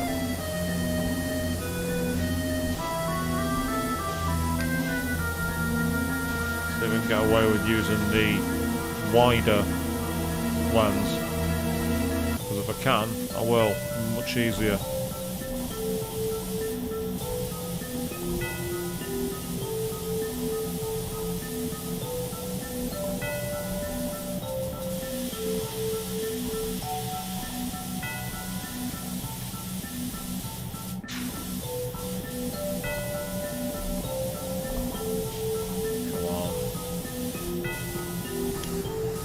No, that one's not good enough apparently. Neither, it seems, is this one. So that's the thing, you have to change, you constantly have to change your hoses because of the different pressure levels, which make light or heavy work depending on the hose of each job. And that's what is part of the strategy of this game, to say the least. It's an interesting strategic game to play.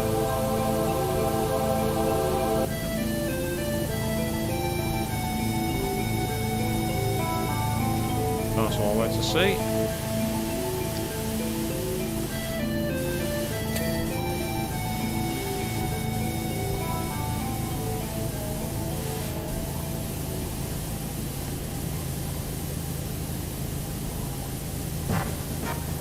Oh, Fort Condor music. I must say, Final Fantasy VII Remake's DLC as VII, where we had the Fort Condor minigame, that was an interesting experience. It wasn't easy, but it was interesting.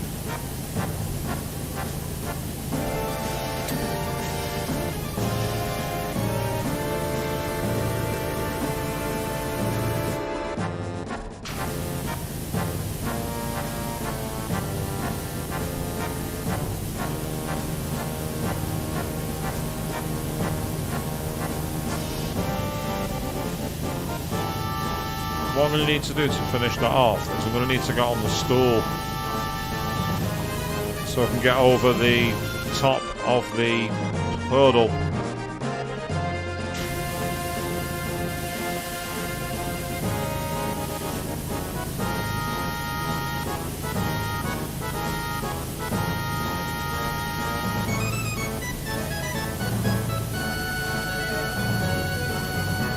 With all the ridges for this enema, cleaning it off is going to be a nuisance. You can already see there where you got the different crevices on the insides.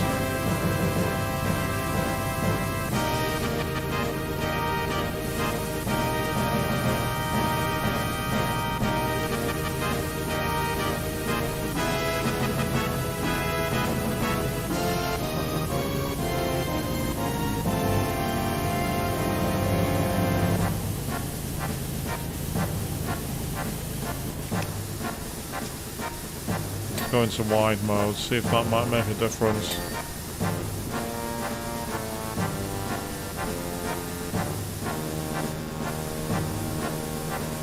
It's like we're having to do every little joint on the fingers, which is somewhat a nuisance.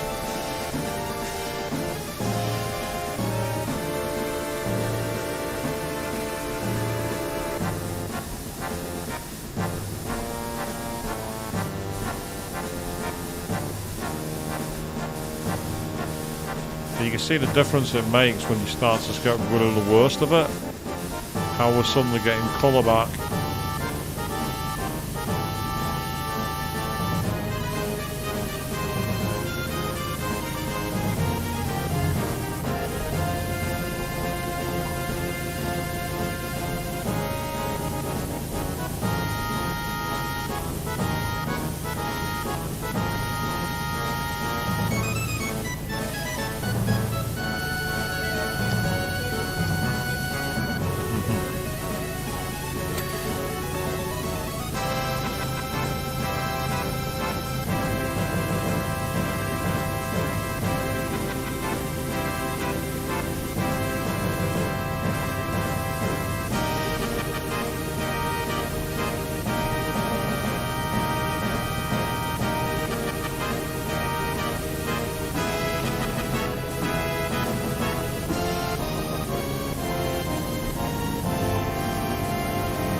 terms of where you can set it down, it seems not very obvious.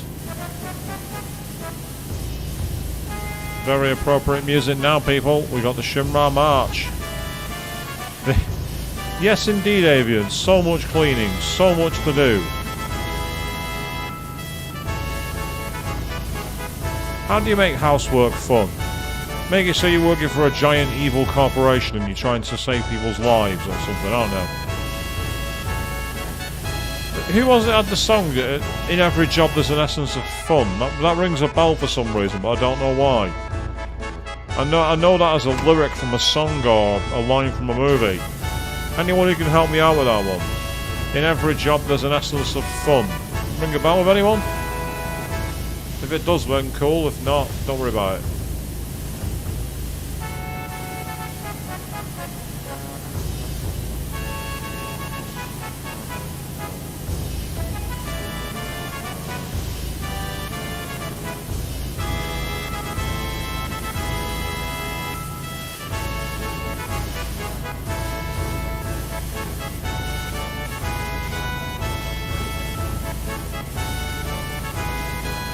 No, I know it from somewhere.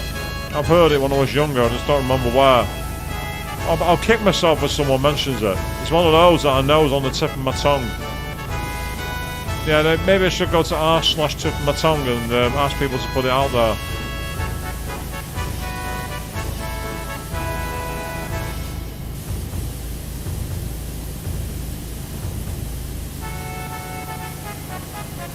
That subreddit, by the way, r/tip of my tongue, is where some conspiracy theories have come from. I'm sure I saw this PSA as a kid that featured this, and the next thing everyone's going on a rabbit hunt to try and find it.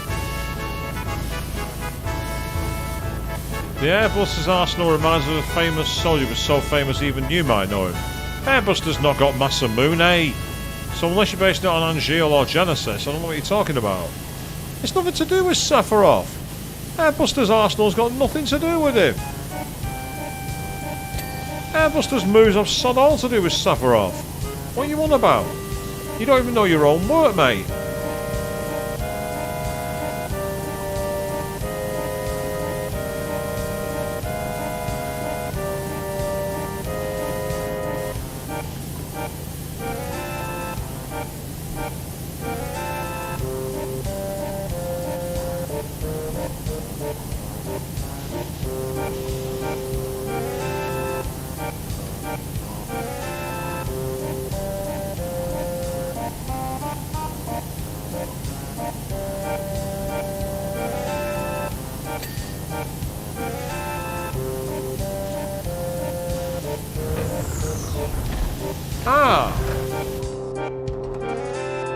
That explains why we were struggling to get to some of this. That explains it.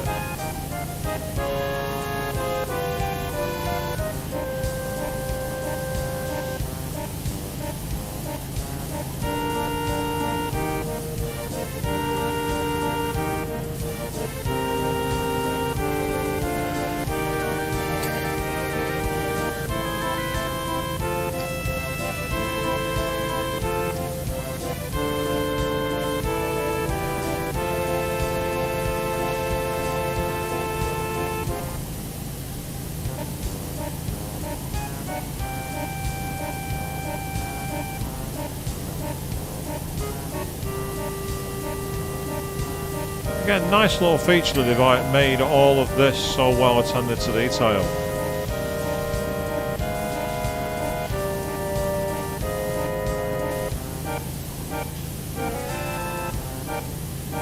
And it explains why some of this gunk wasn't always clean off, because it was being protected by the bomber covers.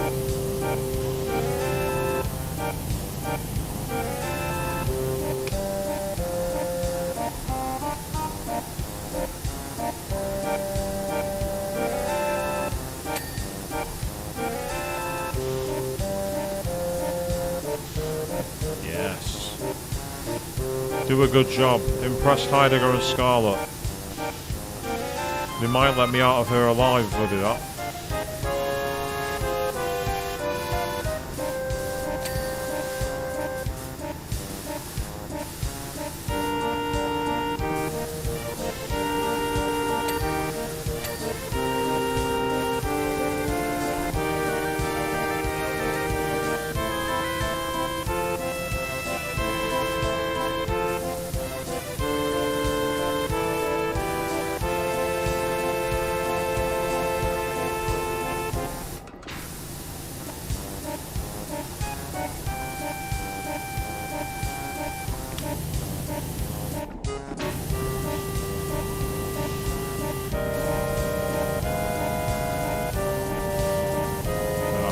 keep it going.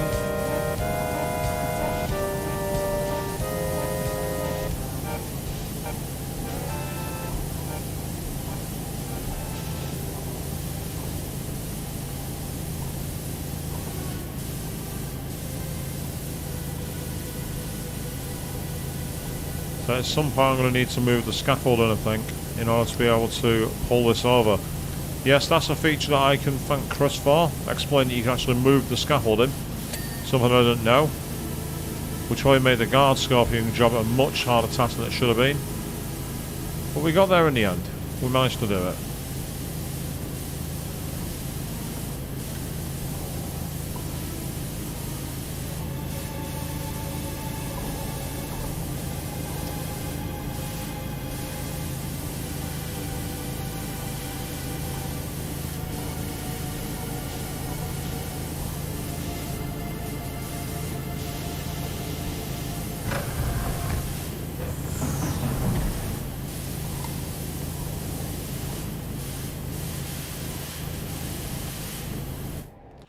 Right, let's go up the scaffolding. See if we can do anything from the top. Get ourselves up here. Yeah, I thought we could go higher. There's one more row.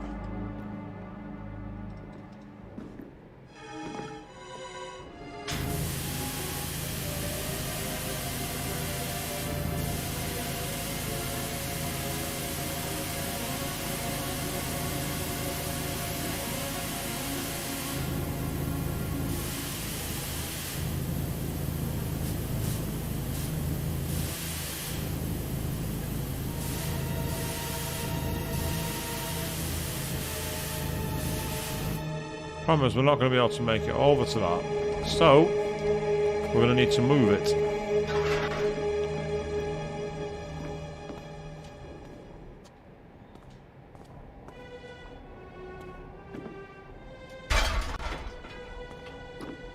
So now we're a lot closer. Let's see if that makes any difference. Let's see if that allows us to get where we want to be.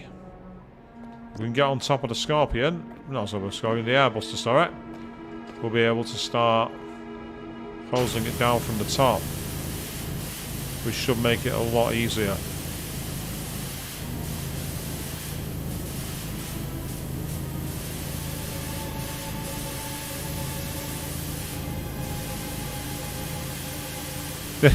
Yeah, well, they've not taken it out yet, Queen, but interestingly, we did a mission where we had to clean the Midjar model on inside Shimrar Tower.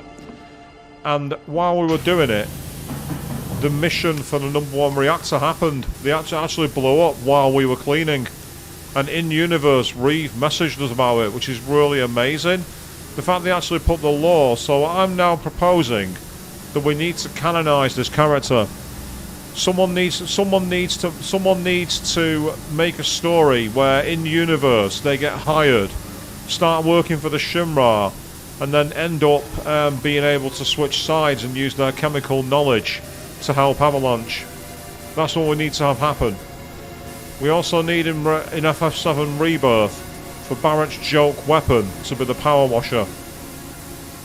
Sadly, no, we didn't lose power. That would have been a really cool touch if we suddenly had to go into the dark and we had no idea what we were doing for a while. That would have been a really cool idea. But the fact that he even did it in the first place is amazing to me. It's great attention to detail.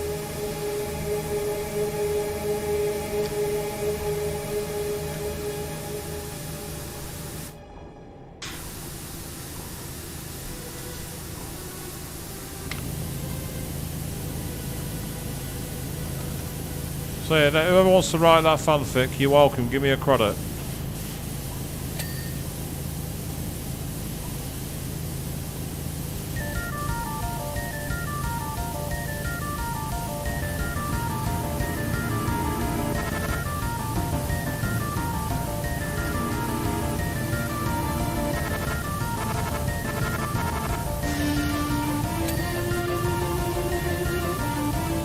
I'm not sure if you're supposed to be getting on top of Airbuster and doing it this way, but tell me I care.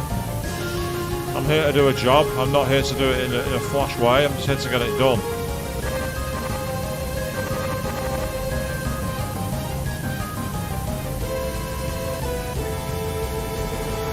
After Sephiroth went missing 5 years ago, we and the entirety of Midgar felt his loss. You know what happened. You know exactly where he is.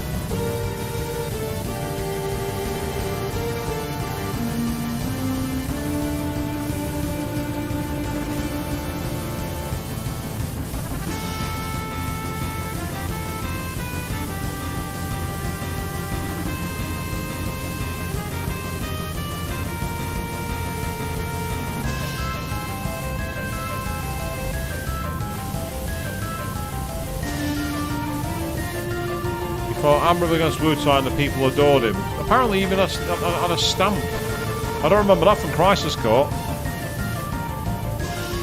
Oh wow, seriously? A year after they bought it, I wanted to return it without a receipt. Yeah, good luck with that. How much did you point and laugh at them?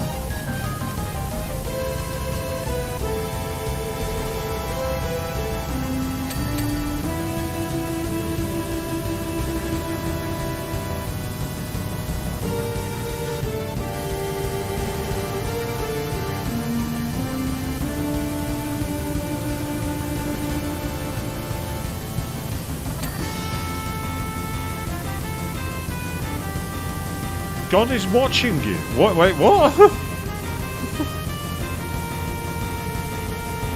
You should have said, no, he's streaming at 8 o'clock tonight. I hate myself, but that was funny.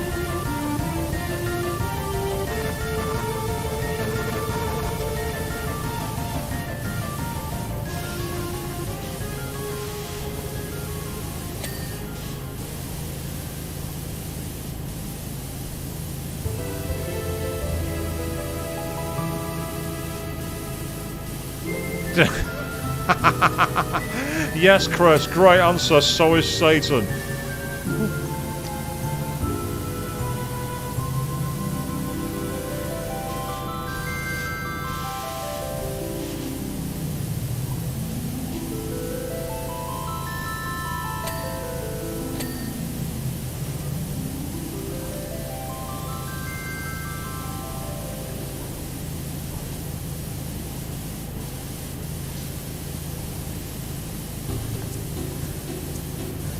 It's interesting how in the soundtrack they die on Genova Birth. I can understand if it was Carry Armor, or Materia Keeper, or the guy in Attack.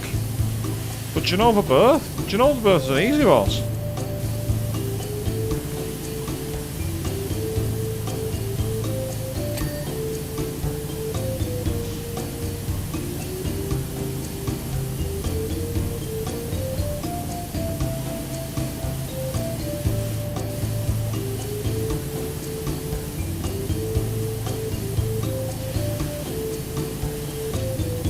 Yeah, Chris, with your reaction, your answer, there's a reason we don't work in open retail anymore, isn't there?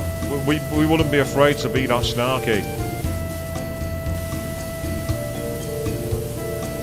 Ah, yes, the Hell House. One of the most ridiculous points of the remake, and I was all for it. The fact they found a way to make the Hell House a part of the game and buffed it up was incredible. I was so amazed. That was just like such a cool little touch. Of all the enemies to bring back, they brought back the Hell House. It's like, yes, totally for it. It made no sense in the first game. It makes even less sense now. And I don't care because it's brilliant.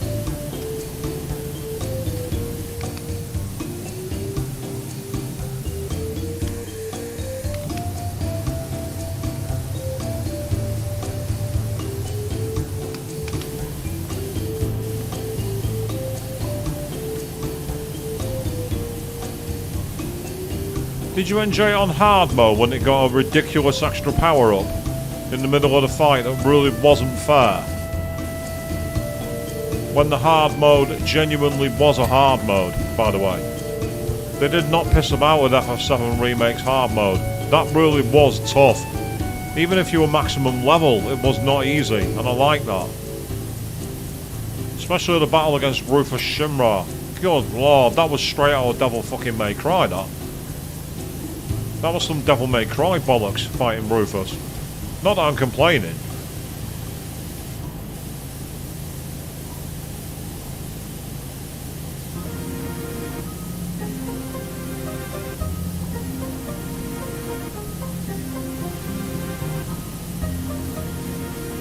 Yeah, the last 20% where it really goes berserk. You're not wrong.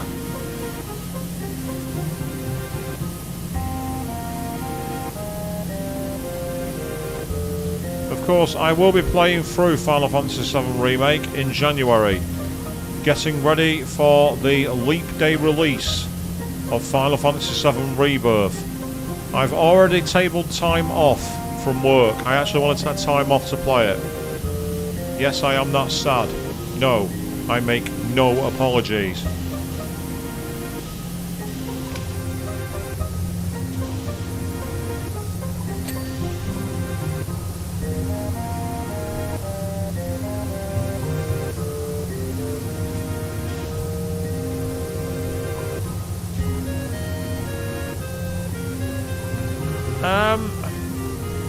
I might possibly stream the first couple of chapters, but I'm not planning to stream the entire game, Queen, no.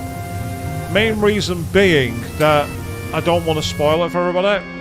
Now, it depends. If they decide to put a demo out like they did last time for Remake, I might stream the demo again, because it was good to stream the demo and then let everyone play the game. But I will say that Final Fantasy VII Remake, I enjoyed playing offline. Same with Final Fantasy 16. I like being able to go at my own pace and not scheduling when I played it. I felt more attached to it that way. There's some games that I don't want to stream, and I'll be honest, the remakes of Final Fantasy VII is one of them. However, I have had an interesting idea for a stream. I've had an interesting idea. In the modern ports of Final Fantasy VII Classic, you can turn off random battles, and it's got me wondering, is it possible to beat the game without random battles? Can you beat it relying only on the battles you have to complete? I'm tempted to do it as a stream just to see if it's possible, without resorting to the infinite limit break thing unless required. So try and play it vanilla, and if it's not possible, switch to the infinite limit break mode just to get past any certain points. Might use it as a joker or something. What do you all think?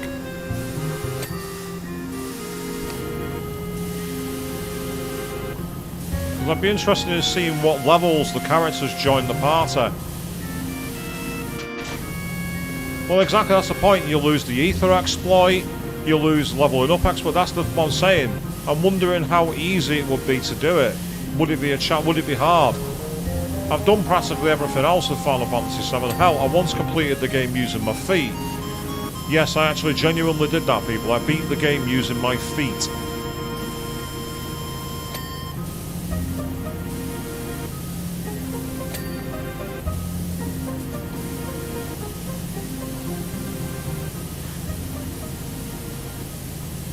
Yeah, I'd tell you what, Chris, it'd be a good long play. It'd be a very good long play if you get the capture card. It'd be a fantastic long play. Especially if you spaced it out and you do what Queen does on her channel and schedule your uploads to go live, like, you know, once every 7 days or something. So you can spread it out over the course of like a year and a half. And that way you essentially will be able to make it go forwards. No, Queen, you're wrong actually. The enemies' levels are fixed in Final Fantasy VII Classic. In Final Fantasy VIII, they scale with the player. They don't scale with the player in FF7. So if you're under-leveled, you're under-leveled. And that's why I think it'll be a challenge.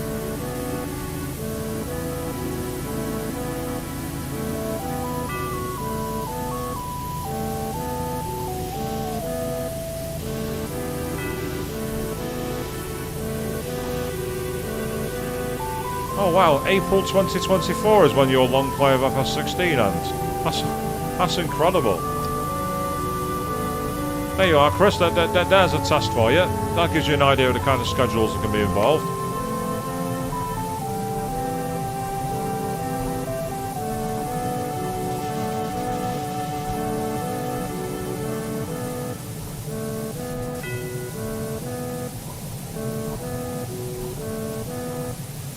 Yeah, following after a replay of Remake. That's a great idea, Chris. Actually, go for it, mate. Sounds good to me.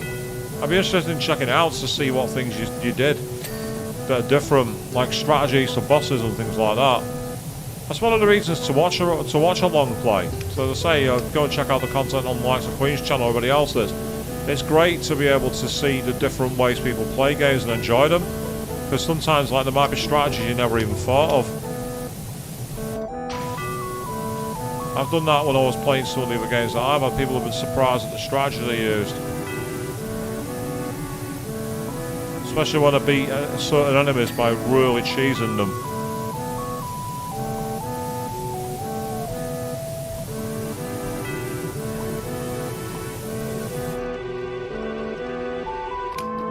Ah, so could the party members scale?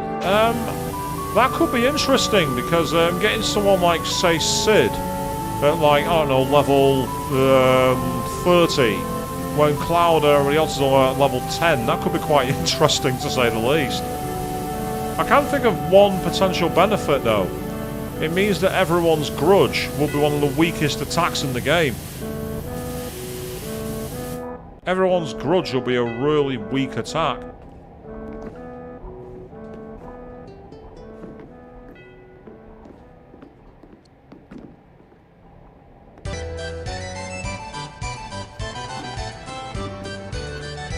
I'd say what I might do is I might live stream the first couple of chapters, you know, like if I say chapters 1 to 3 as an intro, and just say to people, if you want to find out more, play the game, so I don't want to spoil it for you. Just to be that guy, just give people like an extended playtest so people can see what it's like, what the performance is and everything else. Because for quite a lot of people, the performance of the game is important. Ah, so that's how you lower the rear cannon.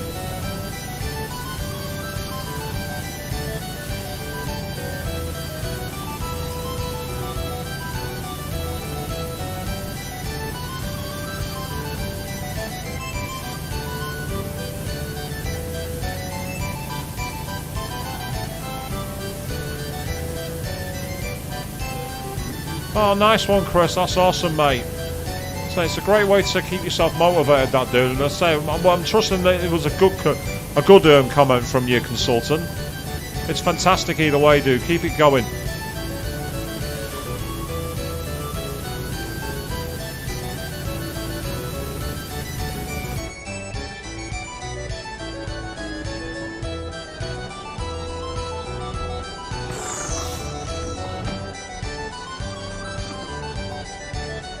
Right, let's go back up top on the scaffolding.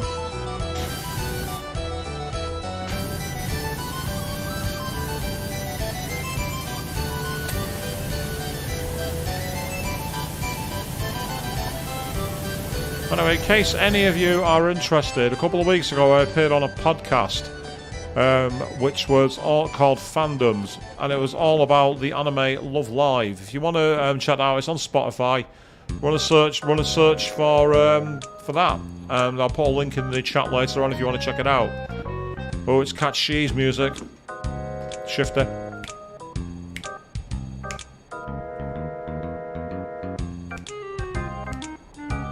Oh yeah, Shifty.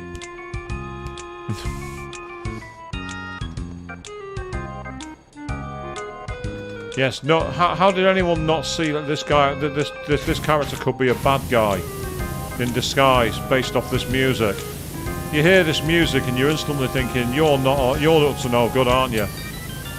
I certainly did. I thought there's no way you have music this shifter and you not be up to anything.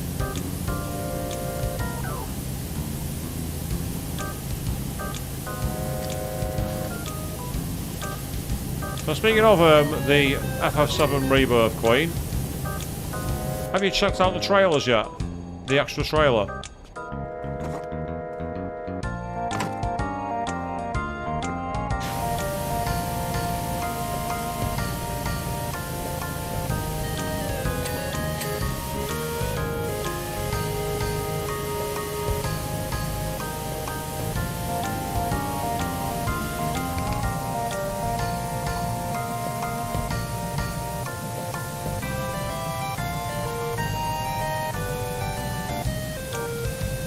Worth checking out. It's only a couple minutes long. It's got some intriguing pieces to it, is all I've got to say. And that's amazing. You had an abridged series that called it, literally called it after the fight with the Turks, and it was revealed just as I called it. That's amazing.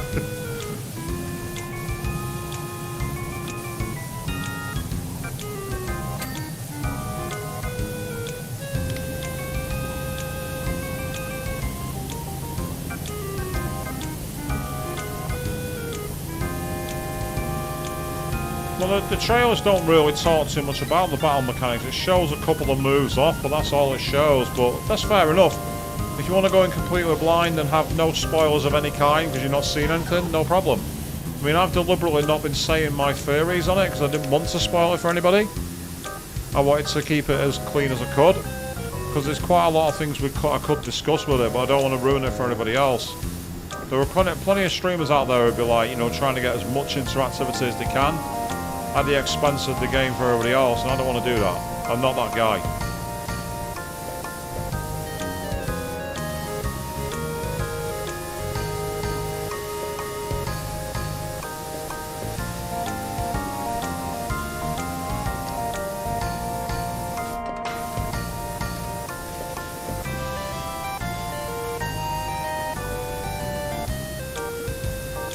I'd agree with that, Chris. Yeah, definitely. Much more a case of all kinds of story questions rather than actually, like, you know, massively revealing mechanics. Although it does feature some, like, reveals of characters.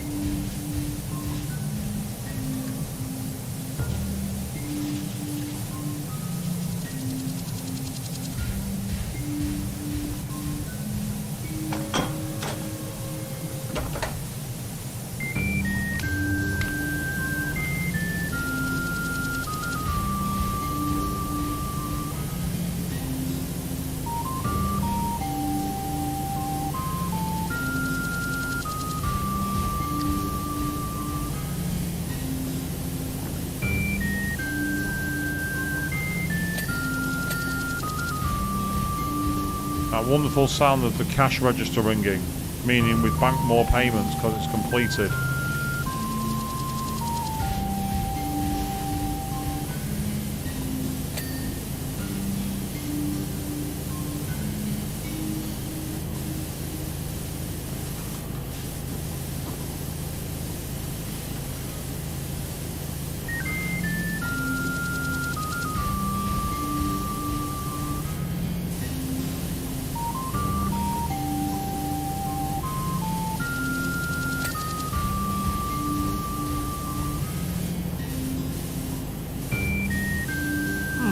I didn't really see anything that suggested that, Queen, about mechanics being taken away, but I think the best way we'll know is by actually playing the game.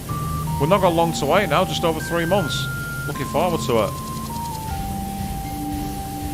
So it's interesting that it's coming out on Leap Day. I'm looking forward to that. The extra day in the year is going to be dedicated to FF7 Rebirth. And considering it's a JRPG, that sounds appropriate that you need to dedicate an extra day to it.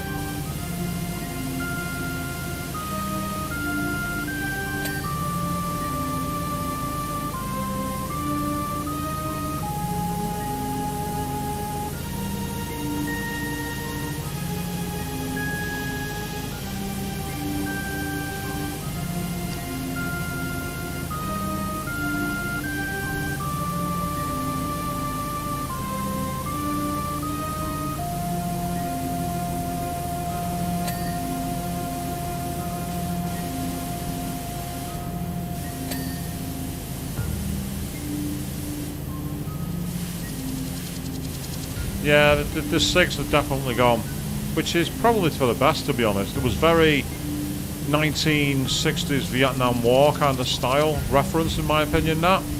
So removing that is kind of appropriate for the modern age, especially with the whole drive to pretty much end smoking. that we have these days. Thing is, what I'm glad about is it's not been replaced with vapes. I'm really pleased to see they've not tried to canonise that. Which, even though it may make sense being in a steampunk world, I don't want to promote it because it's horrible.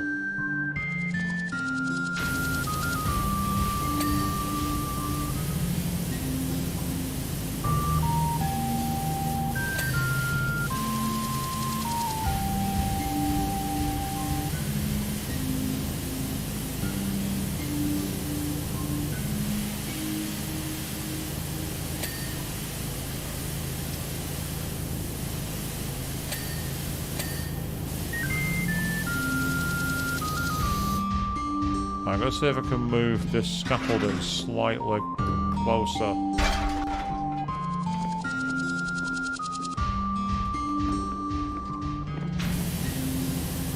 Yeah, exactly. Some fans might be annoyed that the character's been slightly changed by it, but again, I mean, I can't criticise anyone for smoking, because I used to be a horrendous smoker.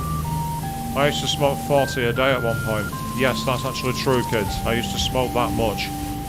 I worked in a factory where every hour we were allowed, like, you know, one break for like 10 minutes, and we'd literally like cane two smokes as a way to calm ourselves down, not realising that what we were doing was pumping our lungs full of absolutely horrendous stuff, which we're going to be carrying the burdens of for the rest of our lives. So there's a reason I don't advocate smoking. I've seen the stuff it does to you. So far, to my knowledge, I've not had any long-term detrimental effects, and I consider myself very, very fortunate for that. I really do, because I know other people who've like had all kinds of problems. I've managed to avoid them by pure luck.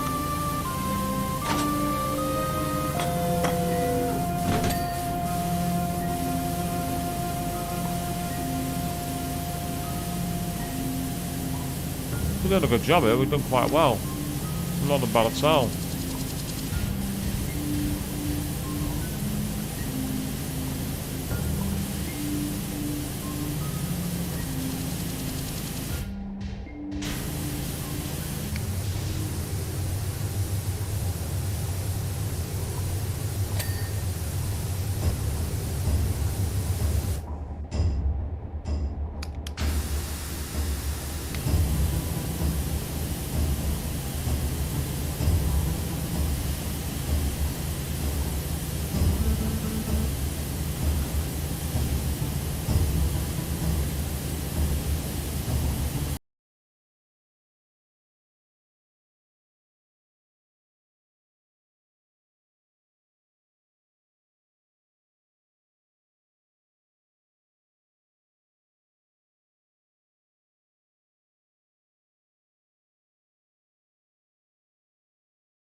Definitely. For getting away from cigarettes, it's been a great recovery aid. So I'm not going to rag on it completely, because you're right, it has helped people who've wanted to get away from cigarettes. It has helped them do that. So I'll give them credit for that. But that for me is how this should be used. But over here in the UK, I can't speak for everywhere in the world, mind, but everywhere else in the world, over here in the UK, they kind of like use as an alternative to smoking. And it's got to the point where you can go to a dollar store, well, our equivalent of a dollar store anyway, and you're finding them literally at the end of the aisles. being sold alongside the packs of soap powder and everything else, and it's just not appropriate in my opinion. It should be well controlled, well researched to make sure that it's safe, and I don't think that's been happening, and I'm concerned that it might blow back on us at some point. But it's not my decision to make, is it, people?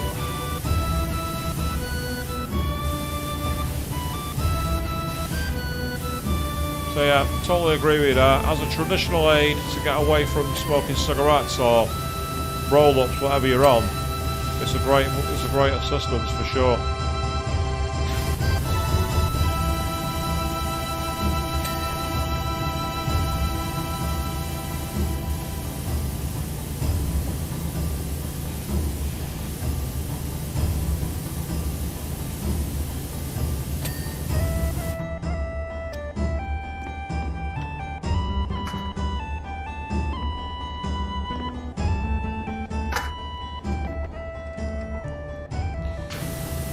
That's the thing I don't get when you think about it, Chris. I don't get how it gets around the tobacco bans. I don't quite understand it. It's something to do with the fact that you're not actually technically inhaling the tobacco or something, I think.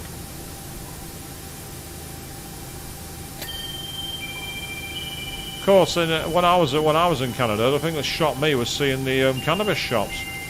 That was a shock and a half. Walking down the street and seeing like dank street cannabis, I'm like, wait, what the fuck? In the UK, you'd be getting arrested now for that.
In the UK, cannabis is banned.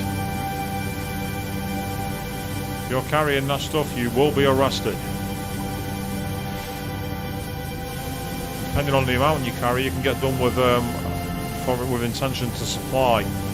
You do not want to ever be caught with that. You're basically being accused of being a drug dealer.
Imbibing, that's drinking, Chris. Imbibing is the word to drink. One imbibe. I remember using it in my novel, and one of the people who was proofreading it was like, use real words. And I'm like, here's a real word. It's a very old-fashioned word for drinking. Because the character I had in that book was a bit of a pretentious twat. No, that character was not me, before anyone thinks I did a Marty Stew, because I didn't.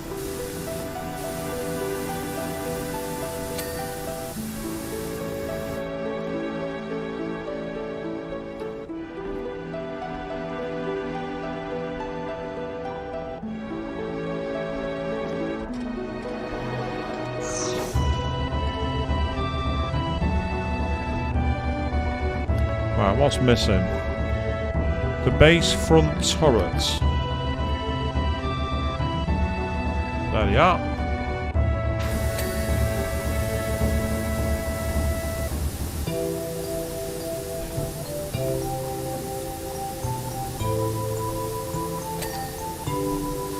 Okay, they're done. Next.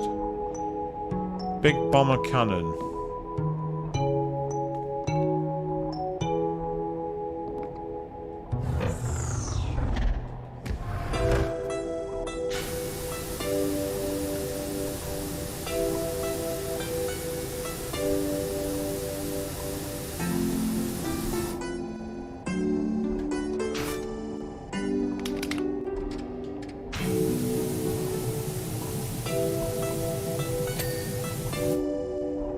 Okay.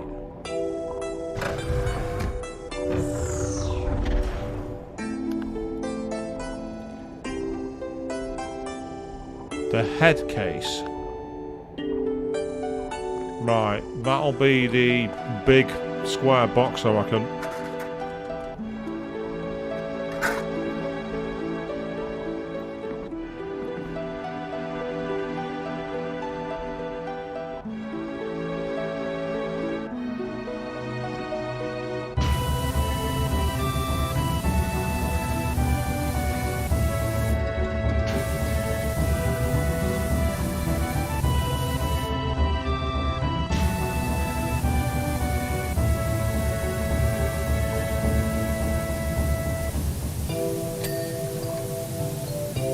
Okay, the head case is now clean.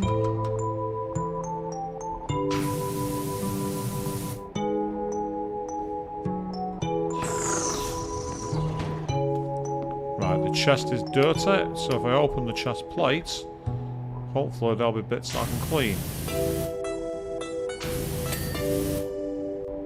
That's the piping cleaned. That's not what I intended, but I'll take it.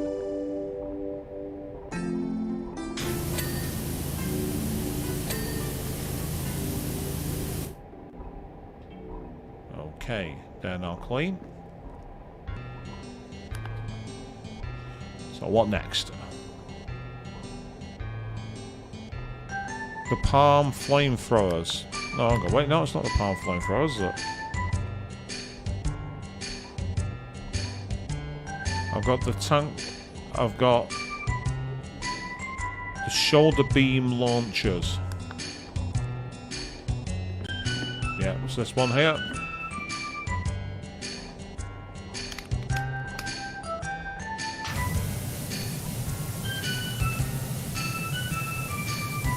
I use the borer for these because I need to get right into the pipes. There we go.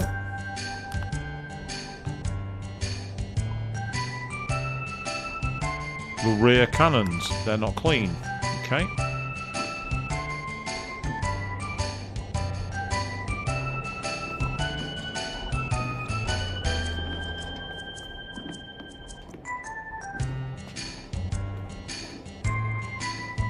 I know it's only me, but I keep hearing you've got a friend in me in this song.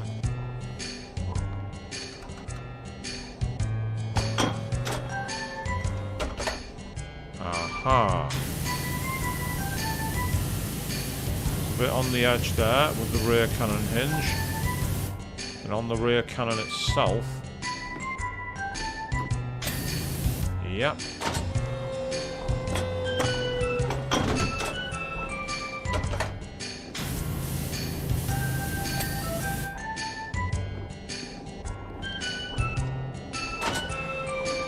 Excellent.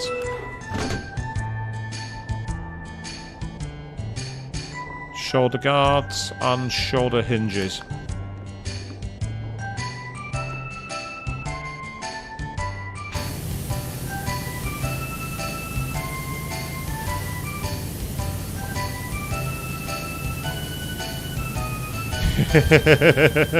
That's true, actually. Yeah, the Disney schooling is indeed on the next stream. It's on Friday. For the first time ever, I will be playing Kingdom Hearts. I've never played that game, and I'm curious as to how it plays.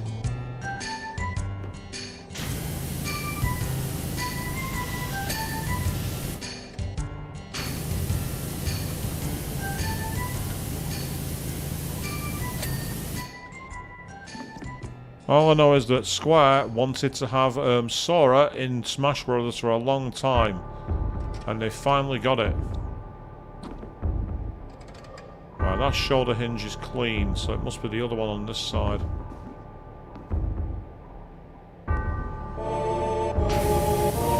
Ding, ding, ding, ding, ding, ding, ding, ding, ding.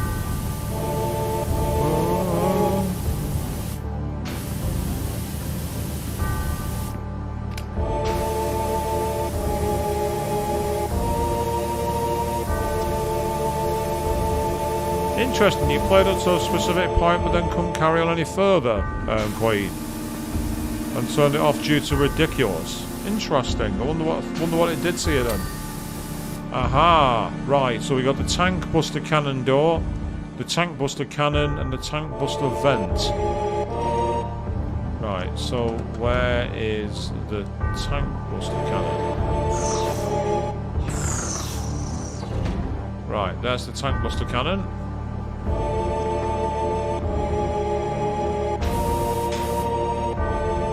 Right.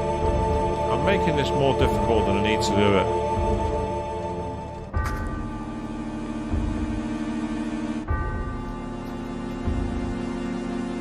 Right, we'll use this one here.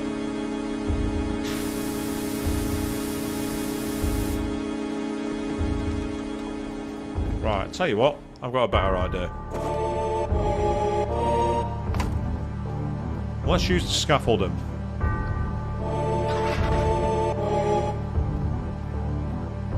Yeah, that's fair, Queen, no problem.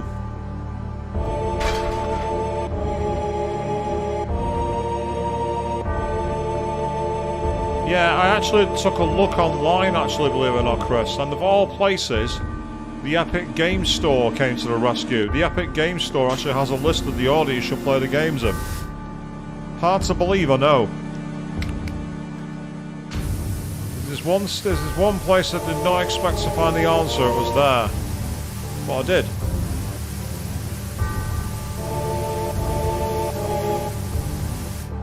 Right, this isn't working.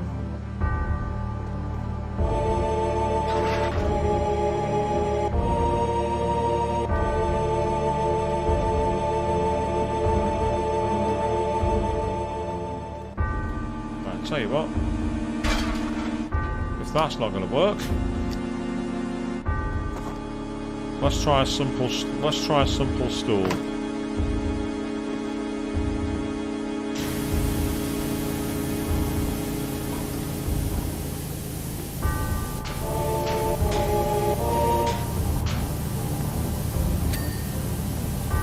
Okay, so that's the first part done. So that's the tank buster cannon door. That's the chest plate. That's the frame. That's the upper ring.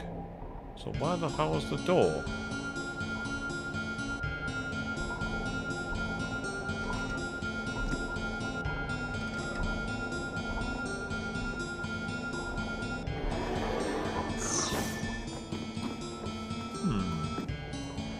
Yeah, I'll be interested in revisiting it. Well, you'll obviously you'll talk about revisiting. I would touch on it for the very first time, and it'll be interesting to see how it goes.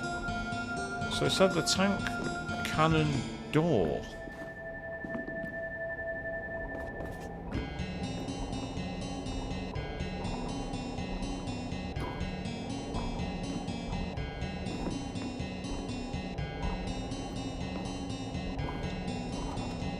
Right, that's one of the tank buster vents. There's another one on this side that's not been dealt with.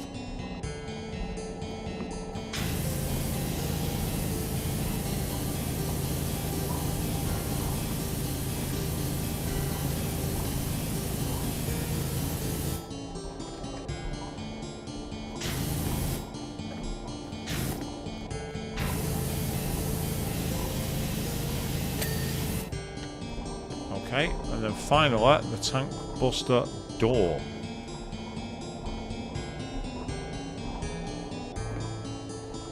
Aha! There we go. Job complete, people. The air buster.